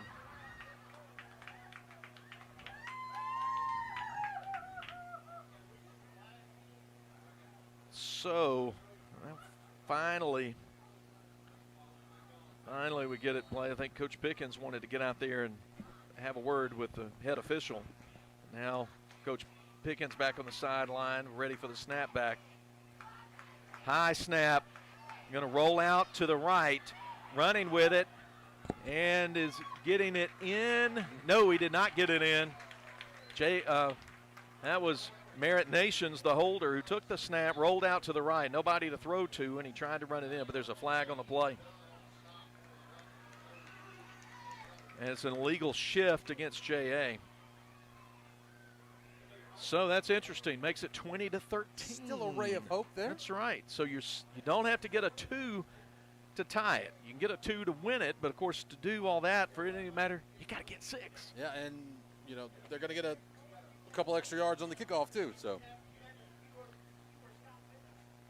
let's see. Well, it was going back it was going up to the 45, and it looks like they'll move it 5 yards back. They'll probably, will they kick it from the 50 or the 45? Looks like the 45. So looks like, Breck, that was not a busted play. It looked like they were going to try to put the dagger in and go up 9. Go up 22-13. Yeah, they're going to kick it off from where? Flip a coin. Rebels are standing their front lines at their own 35. But if they go 15 and then credit the 5 back, it'll be 10 yards up at the 50. We'll see what the official has not come to mark the ball. Yeah, they're going to tell them to kick it from the 45. That's what we expected. See, the last few times Swaley's just done that little squib kick. Yes. And I wouldn't expect anything different here. Raiders 20, Rebels 13. 2:41 to play, and this one is tight. Leake should have one timeout left. Yeah, right? I think I've got Leake with 1 timeout. J.A., I think, has just 1. Of course, they don't want to stop the clock. No. Rebels need to get some yards in a hurry. Here comes Swaley kicking off. Here's the Moore's Pharmacy kickoff after the J.A. touchdown. And he will just bang it as hard as he can out of the back of the end zone, over toward the fence. And it'll be a 20-yard line of scrimmage. 80 yards away. Rebels have to have a touchdown and an extra point to tie it. I'm surprised there. They've had a little success with that little squib kick, trying to, there's no return. All the Rebels are just falling down on it. And when you're kicking it from the plus side of the field, it could have been something different. But I guess they wanted to take the sure thing, play the game of averages. Fourth quarter presented by Westside Body Shop.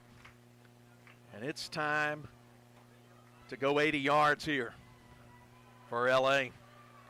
2-by-2 receivers. Atkinson to throw on first down. Steps out of the pressure, but now going to tuck it and run. Steps out of bounds around the 26. And he'll get 6 on first down. Was being chased by J.T. Thigpen and a couple of others. Good job there by Atkinson, just getting you something, keeping you moving forward. That's right. In fact, they gave him 7, so good spot there. 2nd and 3 for the Rebels. Ball at the 27-yard line. 3 wide outs to the right. Levi Brown, the lone wide out to the left. Really manned up out there, too. Low snap, picked up. Pressure coming in, and sack going to be registered by Wynn Hooker. And he put the bear hug on Atkinson, came through quickly back at around about the 18 or 17-yard line. Leake might take a timeout right there, but they're keep that in their pocket. It'll be 3rd and very long now. 3rd and about 14, call 13, 14. 3rd and 14 back at the 16-yard line. 2:05 and the clock ticking. Snap back to Atkinson. He's got time this time, sets his feet, throws over the middle, looking for Brown, and it's just outside of his diving attempt to take it near midfield. He was the deep receiver running across the middle of the field from the left to the right. Made the dive for it, but it was too far out in front. Yeah, J.A., kind of going back a little bit of almost a prevent defense there, and they were able to find a little bit of a seam in between it. They dropped 7 into coverage there, just rushed 4. Now they've just got 3 down linemen. here. The Rebels face fourth and the ball game right here. 4th and 14 from their own 16-yard line. 2 wide receivers to each side.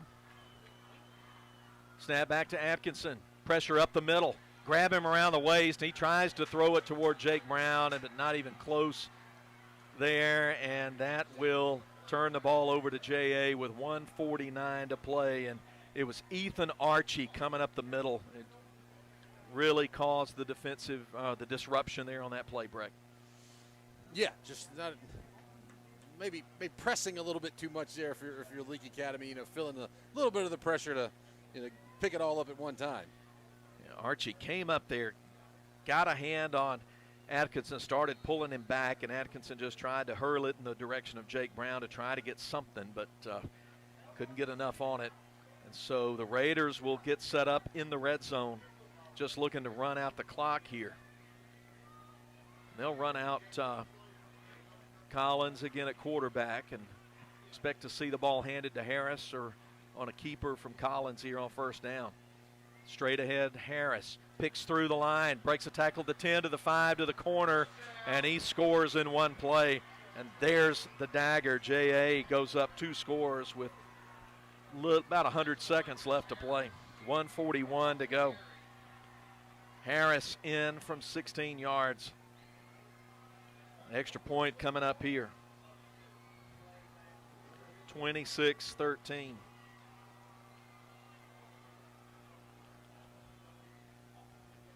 Swally will come on to kick the extra point. So about a minute apart, J.A. scores. Go up 2 scores. Extra point from Swally is kicked through and good. 1:41 to go. We'll take the break here. Rebels trail 27-13. Back with the final 100 seconds as Rebel football continues from Boswell Media Sports. Wendy's only makes one kind of breakfast, your new favorite one. How do we do it? With fresh cracked eggs, oven-baked bacon, and flaky croissants. You know, the things your old breakfast wasn't doing. So toss that old news and its soggy eggs somewhere useful. And get to Wendy's, where the sausage, egg, and Swiss croissant, bacon, egg, and Swiss croissant, and honey butter chicken biscuit are just 2 for $4. Choose wisely. Choose Wendy's 2 for $4. Limited time only. Single item at regular price. Price and participation may vary at U.S. Wendy's. He's headed to the end zone. Touchdown, Leake Academy. The Junction and Prince Oil Fuel Champions. As you travel to the game, shop and fuel with people who are invested in your community. 60 years of fueling Central Mississippi and champions like Leake Academy. Locations are all over Mississippi: Carthage, Philadelphia, Oxford, Ridgeland, Scuba, Louisville, Newton, and Union. They also do catering. So be sure to put some Junction in your next function. It's the Junction and Prince Oil.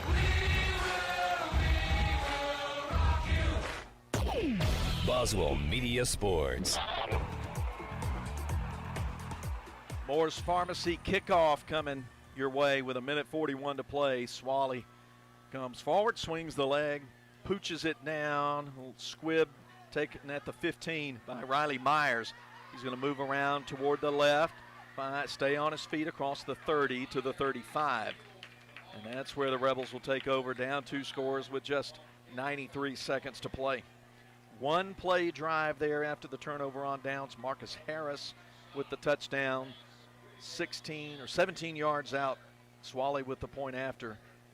At reset there, courtesy of Performance Therapy.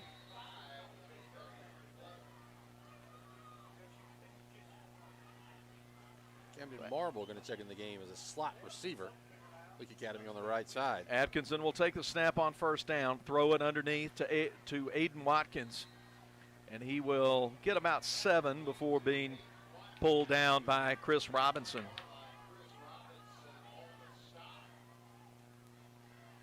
Second and 3.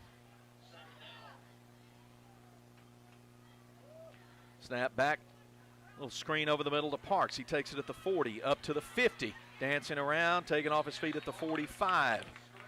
1:03 to play as the clock stops to reset for the first down. Nice pickup there for the first down. First down is presented by Central Mississippi Animal Clinic. Atkinson with 4 wide outs will take a snap. Has time. launches it deep for Levi Brown and just out of his reach. Two safeties came converging in about the 10-yard line, and Brown couldn't haul it in. Nice throw there. But yeah. Good looking. They just haven't been able to make the connection. It's been off by just a little bit tonight. The timing just not there on those long throws. 2nd and 10, 51 seconds left. Ball at the Raider 45. 2 wideouts to each side. Atkinson will set up again, has time. Throws high off the hands of Myers. Could have been picked off by Brister Robertson, the deep safety. But he just couldn't quite reel that one in. Almost a tip drill there. 3rd and 10 for the Rebels. Clock stops with 45 seconds to play. We know you're going to stay with us for the Piggly Wiggly of Carthage postgame show. Atkinson takes the 3rd down snap. They've set up a little screen for Whit Welch. He crosses the 40, the 35, and bulls his way down to the 33, and that's another Central Mississippi Animal Clinic first down. Clock stops with 35 seconds, and it'll start ticking again once the ball is set down and the chains are set. Again, 2-by-2 wide receivers, and the whistle blows with the snap. The head official stopped everything. They're 32 seconds. Not sure why he felt the need to stop everything. Play clock was running. Game clock was running. Now 32 seconds. They'll set it in motion again. Atkinson will look to his left to throw. Up the left sideline, but overthrow Jake Brown toward the left pylon in the end zone. There's 20 seconds left. 2nd and 10 for the Rebs.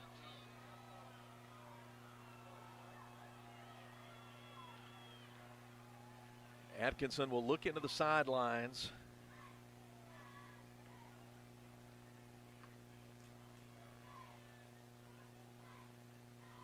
Of course, they don't have to worry about the clock running here. Watkins and Myers split to the right, Browns to the left. They will throw it up again, deep left side, and Robertson nearly got a hand on it in the end zone, but it's incomplete. Clock now at 14 seconds to play. Yeah, looks some miscommunication right there between Atkinson and his receivers. 3rd down 10. Ball's at the 33-yard line. Atkinson will look to his right, set his feet, has lots of protection, but throws it, one hops it into Riley Myers over the middle. He was hit by Cooper Fletchis right as he let it go, so it kind of threw off a little bit of the trajectory there. 4th down now, and just 8 seconds to play. JA is going to get the victory. They're going to bring the Rebels' 14-game winning streak to an end. And now timeout is called by Jackson Academy. Timeout for the Raiders with 8 seconds to go. Well, Breck, as the 4th quarter went on, the Raider defense started to really cause some pressure, get in the backfield a lot. Rebels have not been able to throw the ball effectively tonight. Yeah, and big interception on what was a crucial answer back, or at least try to tie the game for the Rebels. And big interception there. And then after that, just not able to get anything rolling in the 4th quarter. This Rebel team is last year so resilient in the 4th quarter. Not been an issue of effort, it's just been an issue of execution. Been some close misses on passes. And often football games come down to a lot of little things. 8 seconds to go. Rebels at the line of scrimmage. 4th and 10. Atkinson will step up in the pocket, throw into the end zone, and it's going to be intercepted back there. Going to be taken by Trey Adams, and he's going to just down it there in the end zone.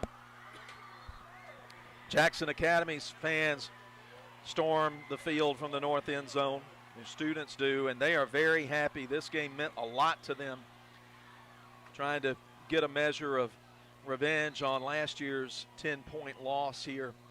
Jackson Academy gets the victory. 27-13 is the final. Teams hugging, shaking hands out along the north side of the field. Rebels gave a valiant effort, even trying to get that last pass into the end zone, but the clock hit zero, and it's a Jackson Academy win. 27-13 is the final. We're going to step aside and get you when we come back to the Piggly Wiggly of Carthage postgame report. We know you want to stay with us. We'll be back as the Rebels fall 27-13 to JA. Back with more after this from Boswell Media Sports. Can't you just taste that seasoned, hot, juicy char grilled to perfection steak? Yeah! I bet you're already on your way to Lee's Steakhouse. Of course, the menu is available with plenty of tasty choices, from fried crawfish tails to shrimp and grits, and house desserts to top it off. Open every Thursday, 4:30 to 8:30, Friday and Saturday, 4:30 to 9. Lee's Steakhouse, voted top 5 Mississippi's best steak. Highway 21, just south of Sebastopol. Time to ride, boys. Are you a safe driver looking for an auto insurance company as reliable as you are? If so, Mississippi Farm Bureau might just become your favorite place to get auto insurance. In fact, you're why we created Fave Rates. Great new rates with the same great service. To find out if you qualify for Fave Rates, call your local Farm Bureau insurance agent today or get a free quote online at faverates.com. Mississippi Farm Bureau Insurance. Go with the home team. Call Rick Dowdy, Ronnie Shepard, Mike Mayfield, or Casey Atkinson at 601-267-4585. Trend Health and Rehab of Carthage. For the ones you love the most who need extra attention in a place that provides the highest quality of short-term rehabilitation and long-term health care. A personal plan is created for each patient to provide for their individual needs. The atmosphere is reflective of dignity and respect your loved one deserves. Trend Health and Rehab of Carthage has services and amenities that will make everyone feel right at home. Follow them on Facebook, Trend Health and Rehab of Carthage. Dr. Craig Martin, family and staff are proud supporters of Leake Academy football. Good luck in this season. Today, I will do what others won't, so tomorrow I can accomplish what others can't. Dr. Martin and his professional staff look forward to serving you in general dentistry. Dr. Craig Martin, General Dentistry and Facial Aesthetics, 1001 East Main Street, Philadelphia. Carthage Senior Care. They deserve the best in a place that provides the highest quality of short-term rehabilitation and long-term health care. The nursing staff is highly trained, experienced, and very compassionate for this special care. A unique plan is created to ensure the needs are met for each patient, and the environment is that of dignity and respect your loved one deserves. Carthage Senior Care has services and features that will create an at-home feeling for every patient. Follow them on Facebook, Carthage Senior Care. Piggly Wiggly in Carthage is cheering on their Leake Rebels. When you don't have time to prepare food, they do. Give them a call and let the bakery and deli fix you up with delicious tailgate trays so you can hit the road with lots of goodies. Piggly Wiggly appreciates their hometown and wishes all players and cheerleaders a safe and successful season. If you can't make the game, Piggly Wiggly in Carthage. Go Rebels, go! Boswell Media Sports. Back at Thaggart Field as we begin the Piggly Wiggly of Carthage postgame show. The Leake Academy Rebels have fallen 27-13 tonight to 6A powerhouse Jackson Academy. The number 2 ranked team in the state comes into Madden and gets the victory over your Leake Academy Rebels. A couple of scores that are coming in for us here as we get you started here, and Breck will be along with some stats in just a minute. Northeast Jones defeats Northeast Lauderdale tonight 27-0. Madison Central over West Jones, final 27-21. Velma Jackson and Canton in a Madison County shootout. Not a lot of bullets fired in that one, though. 7-0 the final. Velma Jackson gets the win over Canton. In MAIS play, Tri-County big over Bowling Green, 44-0 is the final tonight. And then Also, St. Joe of Madison cruising to a 40-0 victory over Natchez Cathedral. I'll try to get some that Lamar Starkville score for you here quickly. Coming up, Hope. There it is, final there. Starkville defeats Lamar 28-14 as the Volunteers come from behind. That's the opponent next week for the Rebels. Heritage and Jackson Prep. Heritage was ahead at the half 13-0, and they end up getting an 18-point victory over Jackson Prep. 39-21 the final from Columbus. Jackson Prep 0-2 under their new head coach. Park Place and Central Hines. That was a close ball game early on. Central Hines comes from behind, and boy, they end up nipping Park Place 35-34. Park Place falls to Central Hines in action tonight. We had not gotten a Wayne and a Simpson score. We'll try to effort that real quick here. Score from a little while ago, Simpson was out comfortably on Wayne in the final minutes, 32-3. Simpson Academy leading Wayne Academy late in the fourth quarter. And so that's let's see, Columbia and East Rankin is the only other division score that we might really be looking for. And let's see if we can get that up for you quickly. Not seeing anything on that yet, but Melvin Wooten's helping us out, already sending in some scores. Let's talk about this ball game a little bit. That just buys us a little time to move into the wrap-up of tonight's ball game between 6A Jackson Academy and 5A Leake Academy. Here, the Rebels took the opening kickoff and got themselves in trouble on third play of the ball game. On a third down pass attempt, the ball was knocked out of the hands of Ryan Atkinson and then recovered by J.A. inside the 30, but the Rebel defense turned the Raiders away and got the ball back to the offense on downs, and then the L.A. went to work, drove the length of the field, scored from the 3 on an Atkinson keeper, and they got that touchdown with 2:16 to go in the first quarter. Arthur was true on the point after attempt, and it was 7-0 Rebels.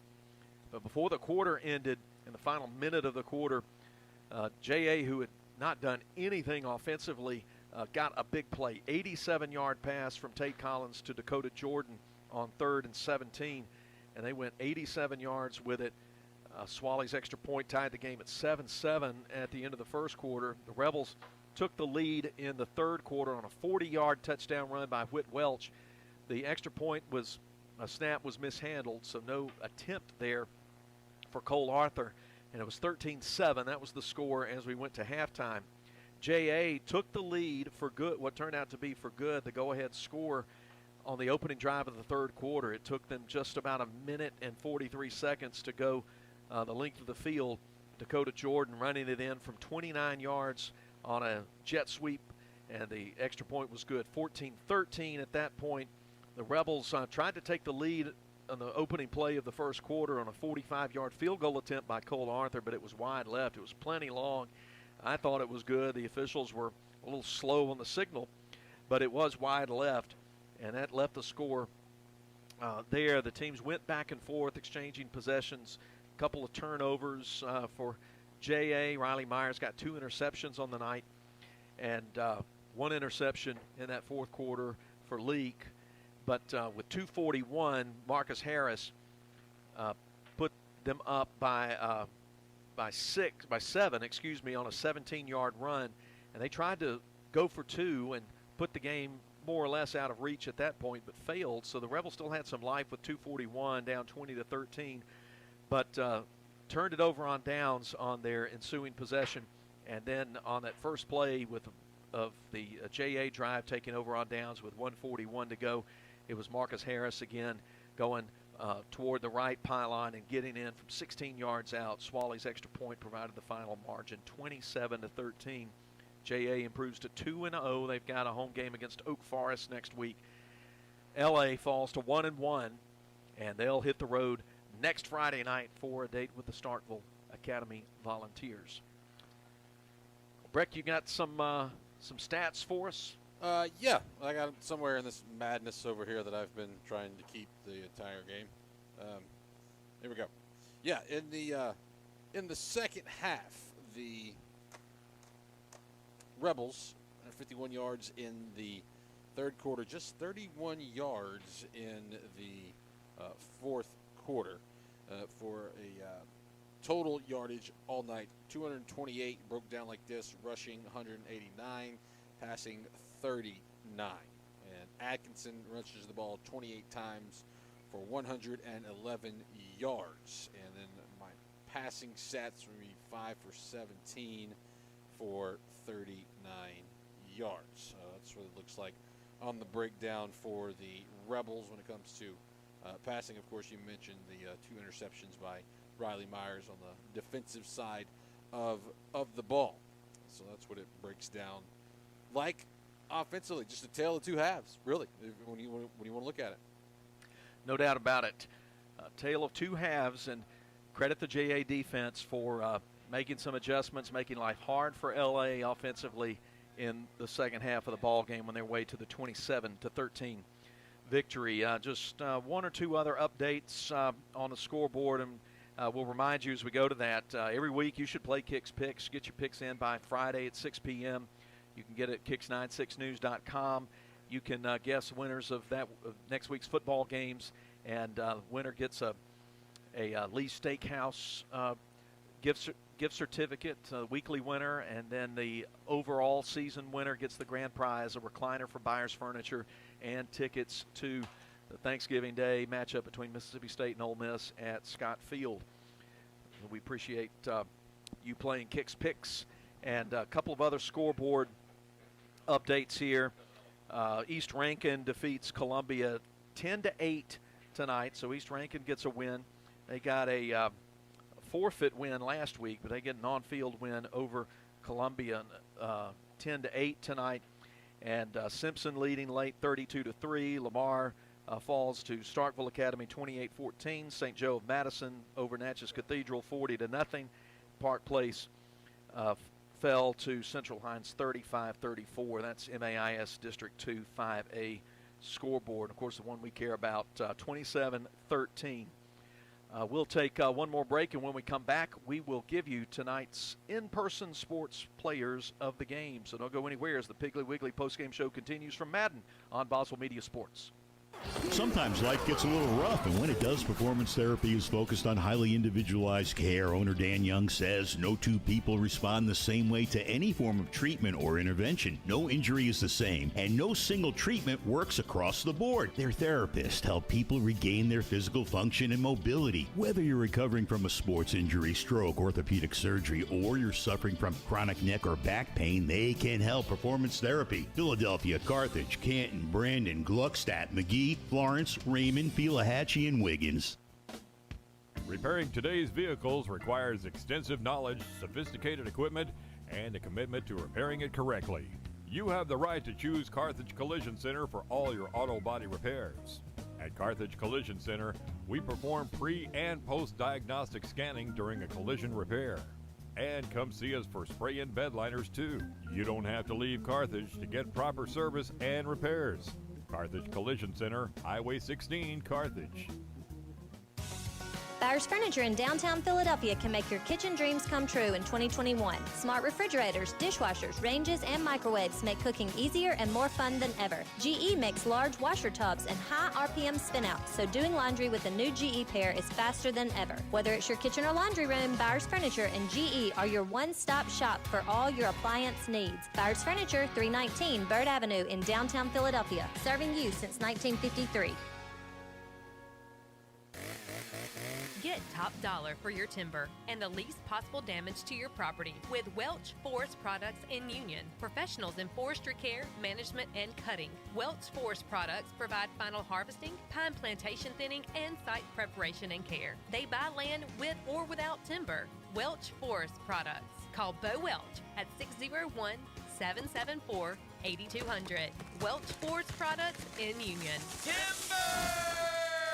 If you want to get the best in sportswear and gear, check out In Sports. In Sports, just off the square in Philadelphia, offers screen printing with personalized jerseys, t-shirts, and fan wear to support your favorite team. In Sports also has customizable vinyl gear for spring sports like baseball and softball, as well as plaques and trophies. Looking for sports equipment? In Sports has that too. In Sports believes in giving the best possible customer service with in-town deliveries. Get ready for this sports season with In Sports, just off the square in Philadelphia. Piggly Wiggly in Carthage is cheering on their Leake Rebels. When you don't have time to prepare food, they do. Give them a call and let the bakery and deli fix you up with delicious tailgate trays so you can hit the road with lots of goodies. Piggly Wiggly appreciates their hometown and wishes all players and cheerleaders a safe and successful season. If you can't make the game, Piggly Wiggly in Carthage. Go, Rebels, go! Boswell Media Sports. Final segment of the Piggly Wiggly of Carthage postgame report coming your way. Jackson Academy defeats Leake Academy tonight 27-13 in Madden. And it's time now to name the In Sports players of the game. Need to have two, and Breck and I have looked at our notes and talked about it, and he'll mention one, I mentioned one. Breck, how about yours first? For me, you got to go with Ryan Atkinson. I mean, he did everything he could in the game tonight. We told you his stats earlier. Had him 28 rushes for 111 yards, and of course, he had the touchdown run there to start the scoring for the Rebels. But more than that, just the way he plays, the way he leads the team, carries the team, and just a real leader there from your junior quarterback. And a lot of those yards were made under duress, rolling out of the pocket, stepping forward in the pocket as pressure was coming, and so he really improvised a lot and really gave the Rebels a lot of opportunities in this ball game. So Ryan Atkinson is one of our players of the game, and I'll name the others. Rhett, thank you. Sorry, I might have said Ryan too. Put it in my brain. Rhett Atkinson, please forgive us, everybody. Rhett Atkinson, the Rebel quarterback. And then also we're going to give Riley Myers the other award tonight, and for his play at safety, a couple of big hits in the ball game, tackle for loss early in the ball game, and then late in the third and early in the fourth quarter, interceptions that's ended some JA drives and gave the ball back to the Rebels when this was a one-point ball game. So congratulations to Rhett Atkinson and Riley Myers. They're tonight's In Sports players of the game. We kind of kept the door open here and see if Coach Pickens was going to join us, and that's always just unsure. But we'll take one more break, post-game break, and then in case he comes, because he's told me he is going to try to come on these home post-game shows. So we'll take one more break and come back, and we'll either have Coach Pickens or we'll be signing off here from Madden as Leake Academy football continues. In the past week, Mississippi has seen a 400% increase in positive COVID cases. This is due to the new mutation called the Delta variant. The Delta variant is 4 times more likely to spread than the original COVID strain. If you have taken the COVID vaccine, thank you. If you have not, here are a few things to think about. It's good protection for you. Unsurprisingly, the vast majority of those testing positive for Delta variant are unvaccinated for COVID-19. Data shows that 90% of those hospitalized are unvaccinated. The vaccine works. While there is still a chance of getting COVID if you have been fully vaccinated, data tells us that the symptoms are generally less severe. With the relaxing of mask mandates, your exposure to COVID is perhaps greater than it was a year ago. It can protect your family and your loved ones. For more information or to make an appointment for the vaccine, please call Baptist Leake Primary Care Clinic at 601-267-1470 and select option 5. Baptist Leake, making your health care our #1 priority. Kenny and James Grill, where friends meet to eat, have an adult beverage, and have fun. Enjoy their daily lunch special Tuesday through Saturday. Friday night, get ready to watch the best local football in town via live stream while you enjoy your favorite dinner with your favorite friends. And Saturday night, do it all over again with live entertainment for some serious this excitement. Kenny James Grill is the happening place to go, weekdays or weeknights. Check them out. KennyJamesGrill.com. Kenny James Grill, where friends meet to eat. Court Square, Carthage. Buyers Furniture in downtown Philadelphia can make your kitchen dreams come true in 2021. Smart refrigerators, dishwashers, ranges, and microwaves make cooking easier and more fun than ever. GE makes large washer tubs and high RPM spinouts, so doing laundry with the new GE pair is faster than ever. Whether it's your kitchen or laundry room, Buyers Furniture and GE are your one-stop shop for all your appliance needs. Buyers Furniture, 319 Bird Avenue in downtown Philadelphia, serving you since 1953. Lisa, I am leaving the radio business. What are you talking about, BMO? Because I'm going to go work for QC Supply. QC Supply does have a lot of friendly and knowledgeable people. They carry a variety of poultry equipment and parts for new houses and retrofits, too. Yep, and they also carry rodenticides, insecticides, and disinfectants. So what makes you think you could get a job at QC Supply? Well, I does have a lifetime of experience of being a chick magnet. I got your chick magnet right here. QC Supply, your one-stop shop for everything poultry. Located at 2633 Highway 35 South in Forest. Fortunately, I keep my feathers numbered for just such an emergency. Achoo! Achoo! Bless you, Mama. Thank you. Mama, you know that yummy medicine Moore's Pharmacy made for me?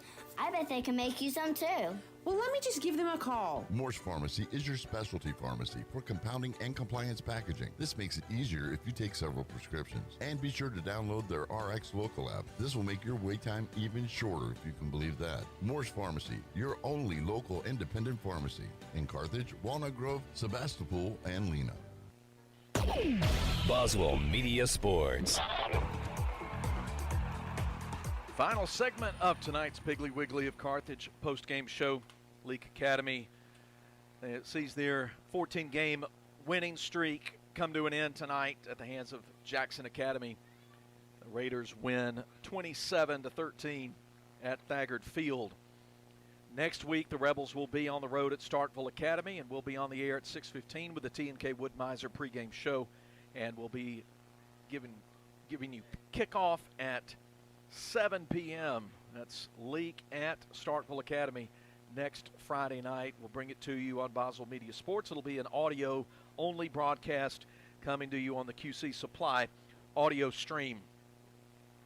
Well, that's going to wrap it up for us here in Madden this evening.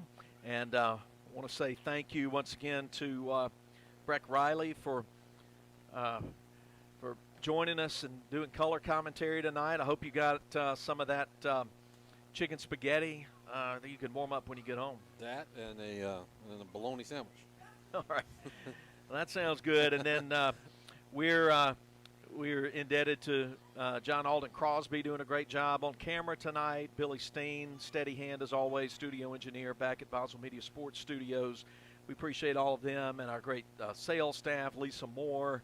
And we appreciate BMO, Ashley, Laura Beckham, and Melissa as well. And, of course, Breck Riley's been our producer for tonight's broadcast. And we had everything work just right and getting us on the air and on the screen as well. And that's not an easy job. I don't know how it happened.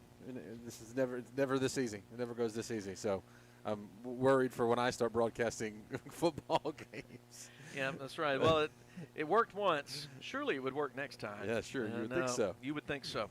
Well, but we're glad it worked here. Just disappointed at the loss tonight, but Rebels will get back at it next Friday night, and hopefully we'll be happy in this postgame show, happier than we are tonight. But thanks to all of them. For all of them, I'm Philip Palmertree signing off and thanking you all for listening as Leake Academy loses the ball game tonight to JA 27-13, but we'll be back at it next week and hope that you'll join us. And until then, may grace and peace be yours, and have a good night.